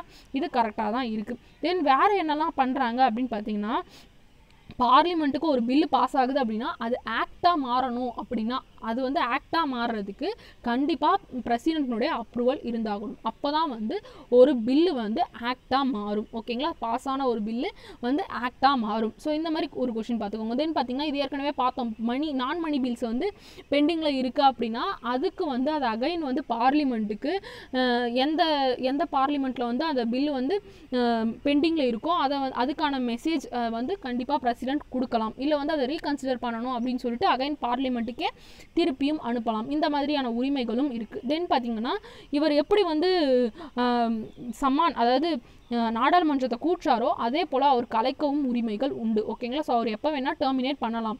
ஓகேவா. எந்த லோக்சபாவாக இருக்கலாம், இல்லை ராஜ்யசபாவாக இருக்கலாம். அதே போல் லோக்சபாவை டிசால்வ் பண்ணுறதுக்கான உரிமையும் இருக்குது. அதாவது 5 வருடம் முடிஞ்சிருச்சு அப்படின்னா அப்போ வந்து அதை டிசால்வ் பண்ணுறது, இந்த மாதிரியான உரிமைகளும் வந்து பிரசிடென்ட்டுக்கு இருக்குது. 43rd question, choose the incorrect one. Option A, president power to grant reprieve punishment. அதை பற்றி சொல்கிறது ஆர்டிகல் 72 அப்படின்னு கொடுத்துருந்தேன் இல்லைங்களா. அதாவது 72வது சட்டப்பிரிவு நீதிமன்றத்தால் தண்டனை பெற்ற ஒருவரின் தண்டனையை குறைக்கவும், ஒத்திவைக்கவும், விடுவிக்கவும், மன்னிப்பு வழங்கவும் குடியரசுத் தலைவருக்கு அதிகாரம் வழங்குகிறது அப்படின்னு கொடுத்துருக்காங்க. ஸோ இது கரெக்டு தாங்க. ஆர்டிகல் 72ல் ஒருத்தவங்களுடைய பனிஷ்மெண்ட்ஸை குறைக்கிறதுக்கான உரிமைகள் வந்து பிரசிடென்ட்டுக்கு இருக்குது. ஓகேங்களா. நெக்ஸ்ட் பார்த்தீங்கன்னா ஆர்டிகல் 77 வந்து every executive action taken by president வந்து சொல்கிறது அப்படின்னு கொடுத்துருங்க. அதாவது மத்திய அரசின் ஒவ்வொரு நிர்வாக நடவடிக்கையும் குடியரசுத் தலைவரின் பெயராலே மேற்கொள்ளப்பட வேண்டும் அப்படின்னு சொல்கிறது. ஸோ இது கண்டிப்பாக உண்மைங்க. ஒவ்வொரு எக்ஸிக்யூட்டிவ் ஆக்ஷனுமே பார்த்தீங்கன்னா பிரசிடென்ட்னுடைய பெயரில் தான் நடக்குது. ஓகேங்களா. அதை பற்றி சொல்கிறது பார்த்தீங்கன்னா ஆர்டிகல் 77. ஃபார் எக்ஸாம்பிள் அந்த அப்பாயின்மெண்ட்ஸ் எல்லாம் பார்த்தோம் இல்லைங்களா. ஸோ நெக்ஸ்ட்டு ஆர்டிகல் 362(1) அது வந்து president shawl not be answerable to any court அப்படின்னு சொல்கிறதுன்னு கொடுத்துருக்கேன். ஸோ பிரசிடென்ட் வந்து எந்த கோர்ட்டுக்கும் ஆன்சர் பண்ண தேவையில்லை தான். ஆனால் அதை பற்றி சொல்கிறது ஆர்டிகல் 362 கிடையாது, ஆர்டிகல் 361(1). சரிங்களா. ஸோ இதில் தான் பிரசிடென்ட்னோட ப்ரிவிலேஜஸ், அதாவது உரிமைகள் பற்றியெல்லாம் இருக்கும். ஓகேங்களா. எக்ஸ்ட்ரா ப்ரிவிலேஜஸ் பற்றி கொடுத்துருக்கிறது ஆர்டிகல் 361(1). சரிங்களா. தென் லாஸ்ட்டாக வந்து ஆர்டிகல் 61 வந்து அவரோட இம்பீச்மெண்ட் பற்றி கொடுத்துருக்கு அப்படின்னு சொன்னோம் இல்லைங்களா. ஸோ பிரசிடென்ட்டை வந்து பதவி நீக்கம் செய்யணும்னா அதற்குண்டான ப்ரொசீஜரெல்லாம் சொல்கிறது வந்து ஆர்டிகல் 61. சரிங்களா. அப்போது இதுவும் கரெக்டாக தான் இருக்குது. நெக்ஸ்ட் கொஷின் போகலாமா. 44th question, choose the incorrect one. Option A, Kerala and Punjab. அதில் தான் வந்து maximum number of president rule impose ஆகிருக்கு அப்படின்னு சொல்லியிருக்காங்க. ஸோ பிரசிடென்ட் ரூல் வந்து மேக்ஸிமமாக இம்போஸ் ஆன ஸ்டேட்ஸ் பார்த்திங்கன்னா கேரளாவும் பஞ்சாபும் தாங்க. ஸோ அது எத்தனை டைம் அப்படின்னு பார்த்தீங்கன்னா 9 times வந்து இம்போஸ் பண்ணியிருக்காங்க, அதாவது பிரசிடென்ட் ரூலை. சரிங்களா. நெக்ஸ்ட் பார்த்தீங்கன்னா ஆர்டிகல் 66(1) தான் வைஸ் பிரசிடென்ட் வந்து இன்டைரக்டாக வந்து எலெக்ட் பண்ணுற மெத்தடை பற்றி சொல்லியிருக்காங்க அப்படின்னு சொல்லியிருக்காங்க. ஸோ வைஸ் பிரசிடென்ட்னுடைய அந்த இன்டைரக்ட் எலெக்ஷன் பற்றி சொல்கிறது எந்த ஆர்டிகல்னு பார்த்தீங்கன்னா 66(1). சரிங்களா. நெக்ஸ்ட்டு பார்த்தீங்கன்னா வைஸ் பிரசிடெண்ட்டை ரிமூவ் பண்ணுறதுக்கு இப்போ எப்படி பிரசிடெண்ட்டை ரிமூவ் பண்ணுறதுக்கு ஒரு அந்த ரெசல்யூஷன் எடுத்துட்டா அதற்கு ஒரு டேட் கொடுத்துருப்பாங்க இல்லையா, அதே போல் இதற்கும் பார்த்தீங்கன்னா 14 days நோட்டீஸ் பீரியட் இருக்குங்க. ஓகேவா. அப்போ வைஸ் பிரசிடெண்ட்டை வந்து எப்படி வந்து ரிமூவ் பண்ணுவாங்கன்னு பார்த்தீங்கன்னா அவங்களுக்கும் ஒரு ரெசல்யூஷன் எடுப்பாங்க. ஆனால் எப்படின்னு பார்த்தீங்கன்னா கவுன்சில் ஆஃப் ஸ்டேட் இருக்கு இல்லையா, அதில் வந்து மெஜாரிட்டியை ப்ரூவ் பண்ணணும். சரிங்களா. ஸோ இவ்வளோ பேர் அப்படின்னு கணக்கு கிடையாது, அந்த ஹவுஸில் மெஜாரிட்டியை ப்ரூவ் பண்ணணும். ஓகேங்களா. அதை வந்து இன்னும் அந்த ஹவுஸில் இருக்கக்கூடிய எல்லாரும் அக்ரி பண்ணிக்கணும். அப்படின்னா வந்து வைஸ் பிரசிடெண்ட்டை ரிமூவ் பண்ணுவாங்க. சரிங்களா. நெக்ஸ்ட் கொஸ்டின் போகலாம். 46th question, under which article the vice president can cast his vote when there is tie over bill in Rajya Sabha? எந்த சட்டப்பிரிவின் படி மாநிலங்களவையில் சட்ட மசோதாவின் மீது நடைபெற்ற வாக்கெடுப்பு சமநிலையில் இருக்கும் பட்சத்தில் துணை குடியரசுத் தலைவர் வாக்களிக்கலாம். அதாவது இப்போ வந்து ஏதோ ஒன்றுத்துக்காக வந்து ஓட்டிங் நடக்குது அப்படின்னு வச்சுக்கோங்க. ஏதாவது பில் பாஸ் பண்ணுறதுக்கு சில பேர் வந்து அது பண்ணலாம், சில பேர் வந்து அது வேணாம் அப்படின்னு அப்ஜெக்ட் பண்ணுவாங்க இல்லையா. அப்போ வந்து ஓட்டிங் நடக்கும்பொழுது 2 பேரும் சமமாக, அதாவது ஓகே சொல்கிறவங்களுக்கும் சமமாக இருக்காங்க, வேணாம் அப்படின்னு சொல்கிறவங்களும் சமமாக இருக்காங்க அப்படின்னா அந்த பட்சத்தில் ராஜ்யசபாவுடைய சேர்மனாக வைஸ் பிரசிடென்ட் இருக்கார் இல்லையா, ஸோ அவர் வந்து எதற்கு வந்து சப்போர்ட் பண்ணுறாரோ அதுதான் வந்து இறுதி முடிவாக எடுத்துப்பாங்க. ஓகேவா. அதை பற்றி சொல்கிறது தான் இந்த ஆர்டிகிள் 100. ஓகேங்களா. அப்போ மற்ற ஆப்ஷன் ஆர்டிகிள் 66(1) எதை பற்றி சொல்லுதுன்னா நம்ம போன கொஸ்டின்லேயே பார்த்தோம், வைஸ் பிரசிடென்ட்னோட எலெக்ஷன் பற்றி சொல்கிறது ஆர்டிகிள் 66(1) அப்படின்னு சொல்லிட்டு. நெக்ஸ்ட் பார்த்தீங்கன்னா ஆர்டிகிள் 53(2) இதை பற்றி நம்ம அடுத்த கொஸ்டினில் பார்ப்போங்க. இதுவும் ஒரு இம்பார்ட்டண்ட்டான டேர்ம். நெக்ஸ்ட் பார்த்தீங்கன்னா ஆர்டிகிள் 123 இது எதை பற்றி சொல்லுது அப்படின்னு பார்த்தீங்கன்னா பிரசிடென்ட்னுடைய பவர், அதாவது ஆர்டினன்ஸ் அவசர கால சட்டம் அமைக்கிறது பார்த்தோம் இல்லையா, அதை பற்றி சொல்கிறது தான் இந்த ஆர்டிகிள் 123. பிரசிடென்ட் வந்து அவசர கால சட்டத்தை அமைக்கலாம் அப்படின்னு சொல்கிறது. ஓகேவா. தென் அந்த அவசர கால சட்டத்தை வந்து பார்லிமெண்ட்டில் எல்லாரும் வந்து ஒப்புக்கொள்ளணும் இல்லையா, அது வந்து எவ்வளோ டேஸ்க்குள்ளே அப்படின்ட்டு கேட்கலாம். 6 weeksக்குள்ளே அப்ரூவ் பண்ணி ஆகணும். சரிங்களா. நெக்ஸ்ட் கொஸ்டின் போகலாமா. 47th question, under which article Supreme Command of Defense Force of Union shall be vested in President? மத்திய பாதுகாப்பு படையின் தலைமை தளபதி என்ற அதிகாரத்தை குடியரசுத் தலைவருக்கு வழங்கும் சட்டப்பிரிவு எது அப்படின்ட்டு பார்த்தீங்கன்னா அதுதாங்க இந்த ஆர்டிக்கல் 53(2) அப்படின்னு சொல்கிறது. ஸோ இதன் வழியாக தான் பிரசிடென்ட் வந்து ஆர்மி சீஃபு அப்புறம் ஆர்மி ஏர் நேவியினுடைய சீஃபை அப்பாயிண்ட் பண்ணுறாரு. சரிங்களா? ஸோ அது எந்த ஆர்டிக்கிள்னு பார்த்துக்கோங்க. நெக்ஸ்ட்டு ஆர்டிக்கல் 51(2) அப்படிலாம் ஒன்றும் இல்லைங்க, ஆர்டிக்கல் 51 தான் இருக்குது. ஸோ இதில் இந்த ஆர்டிக்கல் 51 பார்த்திங்கன்னா டைரக்டிவ் பிரின்சிபல் ஆஃப் ஸ்டேட் பாலிசியினுடைய ஒரு ஆர்டிக்கல் தான் இந்த 51. ஓகேவா? ஸோ அப்போ அதில் என்ன இருக்கும் அப்படின்னு பார்த்தீங்கன்னா இன்டர்நேஷ்னல் லெவலில் பீஸ் அண்ட் செக்யூரிட்டியை ப்ரொமோட் பண்ணுறதுக்காக சொல்கிறது தான் ஆர்டிக்கல் 51. சரிங்களா? ஸோ தென் நெக்ஸ்ட்டு ஆர்டிக்கல் 52 இது பார்த்திங்கன்னா there shall be president of India அப்படின்னு சொன்னோம் இல்லையா, இந்தியாவுக்கு ஒரு பிரசிடென்ட், அதை பற்றி சொல்கிறது ஆர்டிக்கல் 52. ஓகேவா? நெக்ஸ்ட்டு 52(2) அப்படிலாம் ஒன்றும் கிடையாது. அதுக்கடுத்து பார்த்திங்கன்னா ஆர்டிக்கல் 54, இதுவும் 54(2)லாம் கிடையாதுங்க, ஜஸ்ட் ஆர்டிக்கல் 54 இருக்குது. அது வந்து பிரசிடென்ட்டோட எலெக்ஷனை பற்றி சொல்கிறது. சரிங்களா? அதுவே வைஸ் பிரசிடென்ட்டுக்கான எலெக்ஷனை சொல்கிறது 66(1) அப்படின்ட்டு பார்த்தோம் இல்லைங்களா? தென் அதே போல் ஆர்டிக்கல் 52லேருந்து ஆர்டிக்கல் 62 வரைக்கும் பிரசிடென்ட்டை பற்றி சொல்லியிருப்பாங்க. இது எல்லாமே எந்த பார்ட்டில் இருக்குது அப்படின்னு பார்த்தீங்கன்னா பார்ட் 5ல் இருக்குது. ஸோ பார்ட் 5 என்ன அப்படின்னா யூனியன் எக்ஸிக்யூட்டிவ் பற்றி சொல்லியிருப்பாங்க. ஆர்டிக்கல் 52லேருந்து ஆர்டிக்கல் 78 வரைக்குமே யூனியன் எக்ஸிக்யூட்டிவ் பற்றி தான் இருக்கும். சரிங்களா? இந்த மாதிரி விஷயங்கள்லாம் பார்த்துக்கோங்க. நெக்ஸ்ட் கொஸ்டின் போகலாமா? 48th question, choose the correct one. Option A, if the president died, the vice president can take charge of 12 months only அப்படின்னு கொடுத்துருந்தேன் இல்லைங்களா? ஸோ பிரசிடென்ட் வந்து இறந்துட்டாரு, இல்லை அவரோட போஸ்டிங் வந்து வேக்கண்ட்டாக இருக்குது அப்படின்னா அடுத்து யார் வந்து அந்த போஸ்டிங்கில் வந்து இருப்பாங்கன்னு பார்த்தீங்கன்னா வைஸ் பிரசிடென்ட் தான் வந்து கொஞ்ச நாளுக்கு, அதாவது அடுத்த பிரசிடென்ட்டை வந்து அப்பாயிண்ட் பண்ணுற வரைக்கும் வந்து அந்த ஒர்க்கை பார்த்துப்பாங்கன்னு சொன்னோமா. அது வந்து 12 months கிடையாதுங்க, 6 months. ஓகேவா? 6 monthsக்குள்ளே அடுத்த பிரசிடென்ட்டை அப்பாயிண்ட் பண்ணி ஆகணும். சரிங்களா? ஒருவேளை அடுத்து பார்த்தீங்கன்னா if the post of president and vice president is vacant, prime minister takes president posting அப்படின்னு கொடுத்துருக்கேன். ஒருவேளை வைஸ் பிரசிடென்ட் போஸ்டிங்கும் வந்து வேக்கண்ட்டாக இருந்துச்சுன்னா யார் வந்து பிரசிடென்ட் போஸ்டிங்கை பார்த்துப்பாங்கன்ட்டு சொன்னோம், சீஃப் ஜஸ்டிஸ் ஆஃப் இந்தியா அவங்க தான் பார்த்துப்பாங்க, CJI அவங்க தான் பார்த்துப்பாங்கன்ட்டு சொன்னோம் இல்லைங்களா? நெக்ஸ்ட் ஒருவேளை அவரோட போஸ்டிங்கும் வந்து வேக்கண்ட்டாக இருக்குது அப்படின்னா சுப்ரீம் கோர்ட்னோட சீனியர் மோஸ்ட் ஜட்ஜு தான் பார்த்துப்பாங்க அப்படின்ட்டு பார்த்தோம் இல்லைங்களா? ஸோ அப்போ ஆப்ஷன் பியும் ராங்காக இருக்குது. நெக்ஸ்ட் ஆப்ஷன் சி பார்த்தீங்கன்னா ஆர்டிக்கல் 73(1) வந்து council of ministers with prime minister as head to aid and advise president. So பிரசிடென்ட்டை வந்து பிரசிடென்ட்டுக்கு தேவையான அட்வைஸ் எல்லாம் கொடுக்கறதுக்கு கவுன்சில் ஆஃப் மினிஸ்டர்ஸ் இருப்பாங்க, அதனுடைய ஹெட்டு வந்து பிரைம் மினிஸ்டராக இருப்பாங்க அப்படின்ட்டு சொல்கிறது தான் ஆர்டிக்கல் 73(1) அப்படின்னு கொடுத்துருந்தேன்னா. ஸோ அது வந்து ஆர்டிக்கல் 73 கிடையாதுங்க, ஆர்டிக்கல் 74(1). சரிங்களா? இதை சொல்கிறது ஆர்டிக்கல் 74(1). நெக்ஸ்ட்டு இந்தியாவோட 5th பிரைம் மினிஸ்டர் வந்து சரண் சிங் அப்படின்னு கொடுத்துருந்தேன்னா. ஸோ இது தாங்க கரெக்டு. ஸோ அப்போ சரண் சிங்கோட பீரியட் பார்த்திங்கன்னா 1979லேருந்து 1980 வரைக்கும். சரிங்களா? ஸோ இதை பார்த்துக்கோங்க. அதே போல் இந்தியாவோட ஃபஸ்ட்டு பிரைம் மினிஸ்டர் யார்? ஜவஹர்லால் நேரு. அவரோட பீரியட் பார்த்திங்கன்னா 1947 to 64. ஓகேவா? 1964. நெக்ஸ்ட் கொஸ்டின் போகலாங்களா? 49th question, in which year the Chief Justice M. Hidayatullah was appointed as President? உச்ச நீதிமன்ற தலைமை நீதிபதி M. Hidayatullah குடியரசுத் தலைவராக நியமிக்கப்பட்ட ஆண்டு. இப்போ நம்ம பார்த்தோம் இல்லையா, ஒருவேளை பிரசிடென்ட்டும் வேக்கண்ட்டாக இருந்து வைஸ் பிரசிடென்ட்டும் வேக்கண்ட்டாக இருந்தால் யார்? சீஃப் ஜஸ்டிஸ் ஆஃப் இந்தியா தான் வந்து பிரசிடெண்ட்டாக அப்பாயிண்ட் பண்ணுவாங்க அப்படின்னு சொல்லிட்டு, ஸோ அப்படி அப்பாயிண்ட் பண்ணப்பட்டவர் தான் ஹிதயத்துல்லா அப்படின்ற ஒரு சீஃப் ஜஸ்டிஸ். ஓகேங்களா? ஸோ அவர் எந்த இயரில் அப்பாயிண்ட் பண்ணாங்க அப்படின்ட்டு தான் கேட்டிருந்தேன் இல்லைங்களா? 1969 இது ஏற்பட்டிருக்குங்க. ஸோ அப்போ இந்த பீரியடில் யார் வந்து பிரைம் மினிஸ்டராக இருந்திருப்பாங்க அப்படின்னு பார்த்தீங்கன்னா இந்திரா காந்தி தான் பிரைம் மினிஸ்டராக இருந்தாங்க இல்லைங்களா? 1969 இந்த பீரியடில். ஸோ இந்த விஷயங்கள்லாம் பார்த்துக்கோங்க. நெக்ஸ்ட் கொஸ்டின் போகலாமா? 50th question, choose the correct one. Option A, prime minister post adopted from USA. So US கான்ஸ்டிடியூஷனில் வந்து இருந்து தான் பிரைம் மினிஸ்டர் போஸ்டிங்கை அடாப்ட் பண்ணதாக கொடுத்துருக்கேன் இல்லைங்களா? ஸோ இதுவே தவறுங்க, இங்கிலாந்துலேருந்து அடாப்ட் பண்ணியிருப்பாங்க. ஓகேவா? Next leader of Rajya Sabha appoints prime minister by president. So ராஜ்யசபாவோடைய லீடரை தான் வந்து பிரைம் மினிஸ்டராக வந்து பிரசிடென்ட் அப்பாயிண்ட் பண்ணுவார்னு கொடுத்துருக்காங்க. இதுவும் தவறு. லோக்சபானுடைய மெம்பர்ஸ் இருக்காங்க இல்லையா, அதில் மெஜாரிட்டியாக இருக்கக்கூடிய பார்ட்டியினுடைய லீடரை தான் பிரைம் மினிஸ்டராக பிரசிடென்ட் அப்பாயிண்ட் பண்ணுவார். சரிங்களா? இதுவும் தவறாக இருக்குது. நெக்ஸ்ட்டு இப்போ வரைக்கும் இந்தியாவில் பார்த்திங்கன்னா 17 PM வந்து 17 பிரைம் மினிஸ்டர்ஸ் வந்து ரூல் பண்ணியிருக்காங்க அப்படின்ட்டு கொடுத்துருக்காங்க. ஸோ அப்போ இதுவுமே தவறு தான். 16 பிரைம் மினிஸ்டர்ஸ் தான் இது வரைக்கும் வந்து இந்தியாவை ரூல் பண்ணி இருக்காங்க.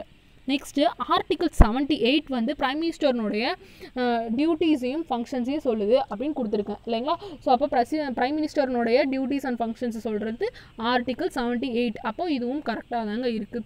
இப்போ எப்படி நம்ம பிரசிடென்ட்டுக்கு வந்து 13th பிரசிடென்ட் 14th பிரசிடென்ட்னு பார்த்தோமோ அதே போல் கண்டிப்பாக பிரைம் மினிஸ்டருக்கும் பார்க்கணுங்க. அதுவுமே சமச்சீர் புக்கில் தான் கொடுத்துருப்பாங்க. அது எப்படி கொடுத்துருக்காங்க அப்படின்ட்டு பார்ப்போமா. பாருங்கள், டோட்டலாக இருக்கக்கூடிய அந்த 16 பிரைம் மினிஸ்டர்ஸ் பற்றியுமே கொடுத்துருக்காங்க. ஸோ எந்த ஃபஸ்ட்டு பிரசிடென்ட் யார், 7th பிரசிடென்ட் யார், இந்த மாதிரி கண்டிப்பாக கொஷினில் வரலாம். இப்போது அடல் பிஹாரி வாஜ்பாய் பார்த்திங்கன்னா 11th பிரைம் மினிஸ்டராக இருந்திருக்காரு. அதே போல் அவரே பார்த்திங்கன்னா 14th பிரைம் மினிஸ்டராக. அதாவது இப்படி கூட கொஷின்ஸ் வரலாங்க. எத்தனை பிரைம் மினிஸ்டர் வந்து 2 முறைக்கு வந்து ஆட்சியில் இருந்திருக்காங்க, அதாவது பிரைம் மினிஸ்டராக இருந்திருக்காங்க 2 முறைக்கு மேலே, அதாவது 1 முறைக்கு மேலே அப்படின்ட்டு கேட்கலாம். ஸோ இப்போ யாரெல்லாம் பார்த்திங்கன்னா இந்திரா காந்தி பார்த்திங்கன்னா 3rd பிரைம் மினிஸ்டராக இருந்திருக்காங்க. அதே போல் 6th பிரைம் மினிஸ்டராகவும் இருந்திருக்காங்க. தென் அடல் பிஹாரி வாஜ்பாய் பார்த்திங்கன்னா 11th பிரைம் மினிஸ்டராகவும் இருந்திருக்காங்க. தென் 14th பிரைம் மினிஸ்டராகவும் இருந்திருக்காங்க. அதே போல் நரேந்திர மோடி பார்த்திங்கன்னா 2014 இப்போ வரைக்கும் இருக்காங்க. அப்போது டோட்டலாக 3 மெம்பர்ஸ் வந்து 2 டைம்ஸாக வந்து பிரைம் மினிஸ்டராக இருக்காங்க. ஓகேங்களா. ஸோ இந்த மாதிரி விஷயங்கள்லாம் பார்த்துக்கோங்க. அப்புறம் அவங்களோட பீரியடையும் பார்த்துக்கோங்க. தென் டிஎன்பிஎஸ்சிலேருந்து இன்னும் வேறு என்ன கொஷின்ஸ்லாம் வந்து இந்த யூனியன் எக்ஸிக்யூட்டிவ்லேருந்து கேட்டிருக்காங்க அப்படின்ட்டு பார்க்கலாங்களா. இந்த கொஷின் பாருங்கள், which one of the following is not a qualification required to the vice president of India. Vice president of India வந்து அப்பாயின்ட் பண்ணுறதுக்கான குவாலிஃபிகேஷனில் இல்லாதது எது அப்படின்னு கேட்டிருக்காங்க. ஃபஸ்ட்டு வந்து இந்தியன் சிட்டிசன் கொடுத்துருக்காங்க. அது கரெக்ட் தான், நம்ம ஏற்கனவே பார்த்துட்டோம். நெக்ஸ்ட் பார்த்தீங்கன்னா he must be able to speak read and write in Hindi. அவருக்கு வந்து ஹிந்தி எழுத படிக்க தெரியணும் அப்படின்ற மாதிரி கொடுத்துருக்காங்க இல்லைங்களா. ஸோ இதை வந்து ஒரு குவாலிஃபிகேஷனாக வந்து இந்தியன் கான்ஸ்டிடியூஷனில் இல்லைங்களா. அப்போது இதுதான் தவறாக இருக்குது. நெக்ஸ்ட் பார்த்தீங்கன்னா அவரோட மினிமம் ஏஜ் வந்து 35 ஏஜ் கம்ப்ளீட் பண்ணியிருக்கணும். அதுவும் கரெக்ட். நெக்ஸ்ட் பார்த்தீங்கன்னா ராஜ்யசபா மெம்பராக எலெக்ட் ஆகிறதுக்கான எலிஜிபிலிட்டி இருக்கணும் அப்படின்னு சொல்லிட்டு. ஓகேவா. அப்போது இதில் தவறாக இருக்கிறது அவர் ஹிந்தி பேச எழுத கற்றுக்கொண்டிருக்கணும் அப்படின்றது தான் தவறு. ஓகேவா. ஸோ இது வந்து குரூப் 4 2012 கேட்டிருக்காங்க. நெக்ஸ்ட் இந்த கொஸ்டின் பாருங்க, find out the total votes of electoral college for Indian presidential election. அதாவது பிரசிடென்ட்டுக்கான எலெக்ஷன் 2017 நடந்தது இல்லையா. ஸோ அப்போ வந்து எத்தனை பேர் இந்த எலக்ட்ரல் காலேஜ், அதாவது எத்தனை பேர் வந்து ஓட் பண்ணியிருக்காங்க அப்படின்னு கேட்டிருக்காங்க. ஓகேவா. எவ்வளோ பேர்னு பார்த்தீங்கன்னா 11,04,546 ஓட்ஸ். ஓகேவா. இவ்வளோ பேர் வந்து ஓட் பண்ணியிருக்காங்க. சரிங்களா. ஏன்னா இது 2017 நடந்த எலெக்ஷன் அப்படின்றதுனால கரெக்டாக வந்து கேட்டிருக்காங்க. அதே ஒரு கொஸ்டின், பிரசிடென்ட் எலெக்ஷனில் எவ்வளோ பேர் வந்து ஓட் பண்ணியிருக்காங்க அப்படின்னு சொல்லிட்டு எவ்வளோன்னு பார்த்தீங்கன்னா 11,04,546 ஓட்ஸ். இந்த கொஸ்டின் பாருங்கள், குரூப் 2 2015 கேட்டிருந்தாங்க. Which one of the following articles says the vice president presides over the meetings of Council of States? பின்வருவனவற்றுள் எந்த அரசமைப்பு விதி துணை குடியரசுத் தலைவர் மாநிலங்களவை கூட்டங்களுக்கு தலைமை தாங்குவார் என கூறுகிறது அப்படின்ட்டு பார்த்தீங்கன்னா ஆர்டிகிள் 89 தான். சரிங்களா. ஸோ கவுன்சில் ஆஃப் ஸ்டேட்ஸ்னோட மீட்டிங்ஸில் யார் வந்து தலைமை தாங்குவாங்க அப்படின்னு பார்த்தீங்கன்னா வைஸ் பிரசிடென்ட் தான் அப்படின்னு சொல்கிறது ஆர்டிகிள் 89. சரிங்களா. Which of the following are matters on which a constitutional amendment is possible only with the ratification of the legislators of not less than 1/2 of the states? அரசியலமைப்பு சட்டத்தின் கீழ்கண்ட எந்த ஒன்றில் திருத்தம் மேற்கொள்ள அவையில் 1/2 உறுப்பினர்களின் ஆதரவை உறுதி செய்து கொள்ள வேண்டும். ஸோ இதில் எதுக்காக வந்து 1/2 வந்து உறுதி செய்யணும் அப்படின்றத கேட்டிருக்காங்க. ஃபஸ்ட்டு வந்து பிரசிடென்ட்னோட எலெக்ஷனுக்கு அப்படின்னு கொடுத்துருக்காங்க. ஸோ பிரசிடென்ட்னோட எலெக்ஷனுக்கு கண்டிப்பாக கொடுக்கணும். நெக்ஸ்ட் பார்த்தீங்கன்னா representation of states in parliament, பாராளுமன்றத்தில் மாநிலங்களின் பிரதிநிதித்துவம், இதுவும் கரெக்ட். நெக்ஸ்ட் பார்த்தீங்கன்னா any of the list in 7th schedule அப்படின்னு கொடுத்துருக்காங்க. 7வது அட்டவணையில் உள்ள ஏதாவது ஒரு பட்டியல், இதுவும் கரெக்ட் தான். நெக்ஸ்ட் பார்த்தீங்கன்னா லெஜிஸ்லேட்டிவ் கவுன்சில் ஆஃப் ஸ்டேட்டை அபாலிஷன் பண்ணுறதுக்கு அப்படின்னு கொடுத்துருக்காங்க. ஸோ இது வந்து கிடையவே கிடையாது இல்லைங்களா. ஸோ இதை பற்றி நம்ம ஏற்கனவே வந்து ப்ரீவியஸில் பார்த்துட்டோம், இந்த ஸ்டேட் லெஜிஸ்லேட்டர் அண்ட் ஸ்டேட் எக்ஸிக்யூட்டிவ்ன்ற வீடியோவில் இல்லைங்களா. ஸோ அதை கண்டிப்பாக பார்க்காதவங்க பார்த்துக்கோங்க. அப்போ இதுக்கான ஆன்சர் வந்து ஆப்ஷன் ஏ. இந்த கொஸ்டின் பார்த்தீங்கன்னா குரூப் 1 2015 கேட்டிருக்காங்க. இந்த கொஸ்டின் பாருங்கள், இன்ஜினியரிங் சர்வீஸ் எக்ஸாம் 2018 கேட்டிருக்காங்க. Who among the following have held the office of Vice President of India? இதில் யார் வந்து வைஸ் பிரசிடெண்ட்டாக இல்லை அப்படின்ற மாதிரி கேட்டிருக்காங்க இல்லைங்களா. யார் வந்து வைஸ் பிரசிடெண்ட்டாக இருந்திருக்காங்க அப்படின்ற மாதிரி கேட்டிருக்காங்க இல்லையா. முகமது ஹிதயத்துல்லா, தென் ஃபக்ருதீன் அலி அஹமத், அப்புறம் நீலம் சஞ்சீவா ரெட்டி, சங்கர் தயாள் சர்மா கொடுத்துருக்காங்க. ஸோ இதில் பார்த்தீங்கன்னா முகமது இதயத்துல்லாவும் சங்கர் தயாள் சர்மாவும் மட்டும்தான் இந்தியாவோட வைஸ் பிரசிடெண்ட்டாக இருந்திருக்காங்க. ஸோ இந்த மாதிரி எல்லாம் கொஷின்ஸ் கேட்கலாம். தென் வேறு எப்படி கேட்கலான்னு பார்த்தீங்கன்னா இந்தியாவோட ஃபர்ஸ்ட் பிரசிடென்ட் உமன் பிரசிடென்ட் யார் அப்படின்ட்டு. ஸோ இந்தியாவோட ஃபர்ஸ்ட் உமன் பிரசிடென்ட் யாருன்னு பார்த்தீங்கன்னா பிரதீபா பட்டீல். அவங்க தான் 12th பிரசிடெண்ட்டாக இருந்தாங்க இல்லையா. அவங்களோட பீரியட் பார்த்தீங்கன்னா 2007 to 2012. அதே போல் இந்தியாவில் இப்போ வரைக்கும் உமன் வைஸ் பிரசிடென்ட் இருந்தது இல்லைங்க.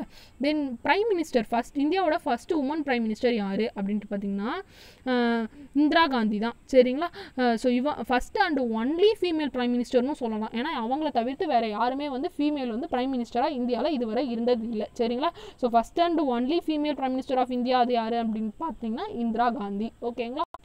அவ்வளோதாங்க யூனியன் எக்ஸிக்யூட்டிவ் பொறுத்தவரை இம்பார்ட்டன்ட் பாயிண்ட்ஸும் பார்த்துட்டோம். டிஎன்பிஎஸ்சிலேருந்து எப்படியெல்லாம் கொஷின்ஸ் கேட்டிருக்காங்க அப்படின்ட்டு பார்த்துட்டோம் இல்லைங்களா. ஸோ இந்த அளவுக்கு படித்தாலே போதுங்க. கண்டிப்பாக டிஎன்பிஎஸ்சியில் எந்த ஒரு எக்ஸாமாக இருந்தாலும் இதில் தான் கொஷின்ஸ் வரும். அண்ட் யூனியன் லெஜிஸ்லேட்டிவ் பற்றி நம்ம அடுத்த வீடியோவில் பார்ப்போங்க. இந்த வீடியோ இதோட முடிஞ்சிருச்சு. உங்களுக்கு இந்த வீடியோ உண்மையாகவே யூஸ்ஃபுல் அப்படின்னு தோணுச்சுன்னா லைக் பண்ணுங்கள். உங்கள் ஃப்ரெண்ட்ஸ் அண்ட் ஃபேமிலியில் யாரெல்லாம் காம்படிட்டிவ் எக்ஸாம்ஸ்க்கு ட்ரை பண்ணுறாங்களோ அவங்களுக்கும் இந்த வீடியோவை ஷேர் பண்ணுங்கள். இது போல் நான் அப்லோட் பண்ணுற வீடியோஸ் எல்லாம் உங்களுக்கு நோட்டிஃபை ஆகணும் அப்படின்னு நினச்சிங்கன்னா என்னுடைய சேனலை சப்ஸ்கிரைப் பண்ணுங்கள். கூடவே பக்கத்தில் இருக்க பெல் ஐக்கானையும் ப்ரெஸ் பண்ணிக்கோங்க. Stay focused. Bye.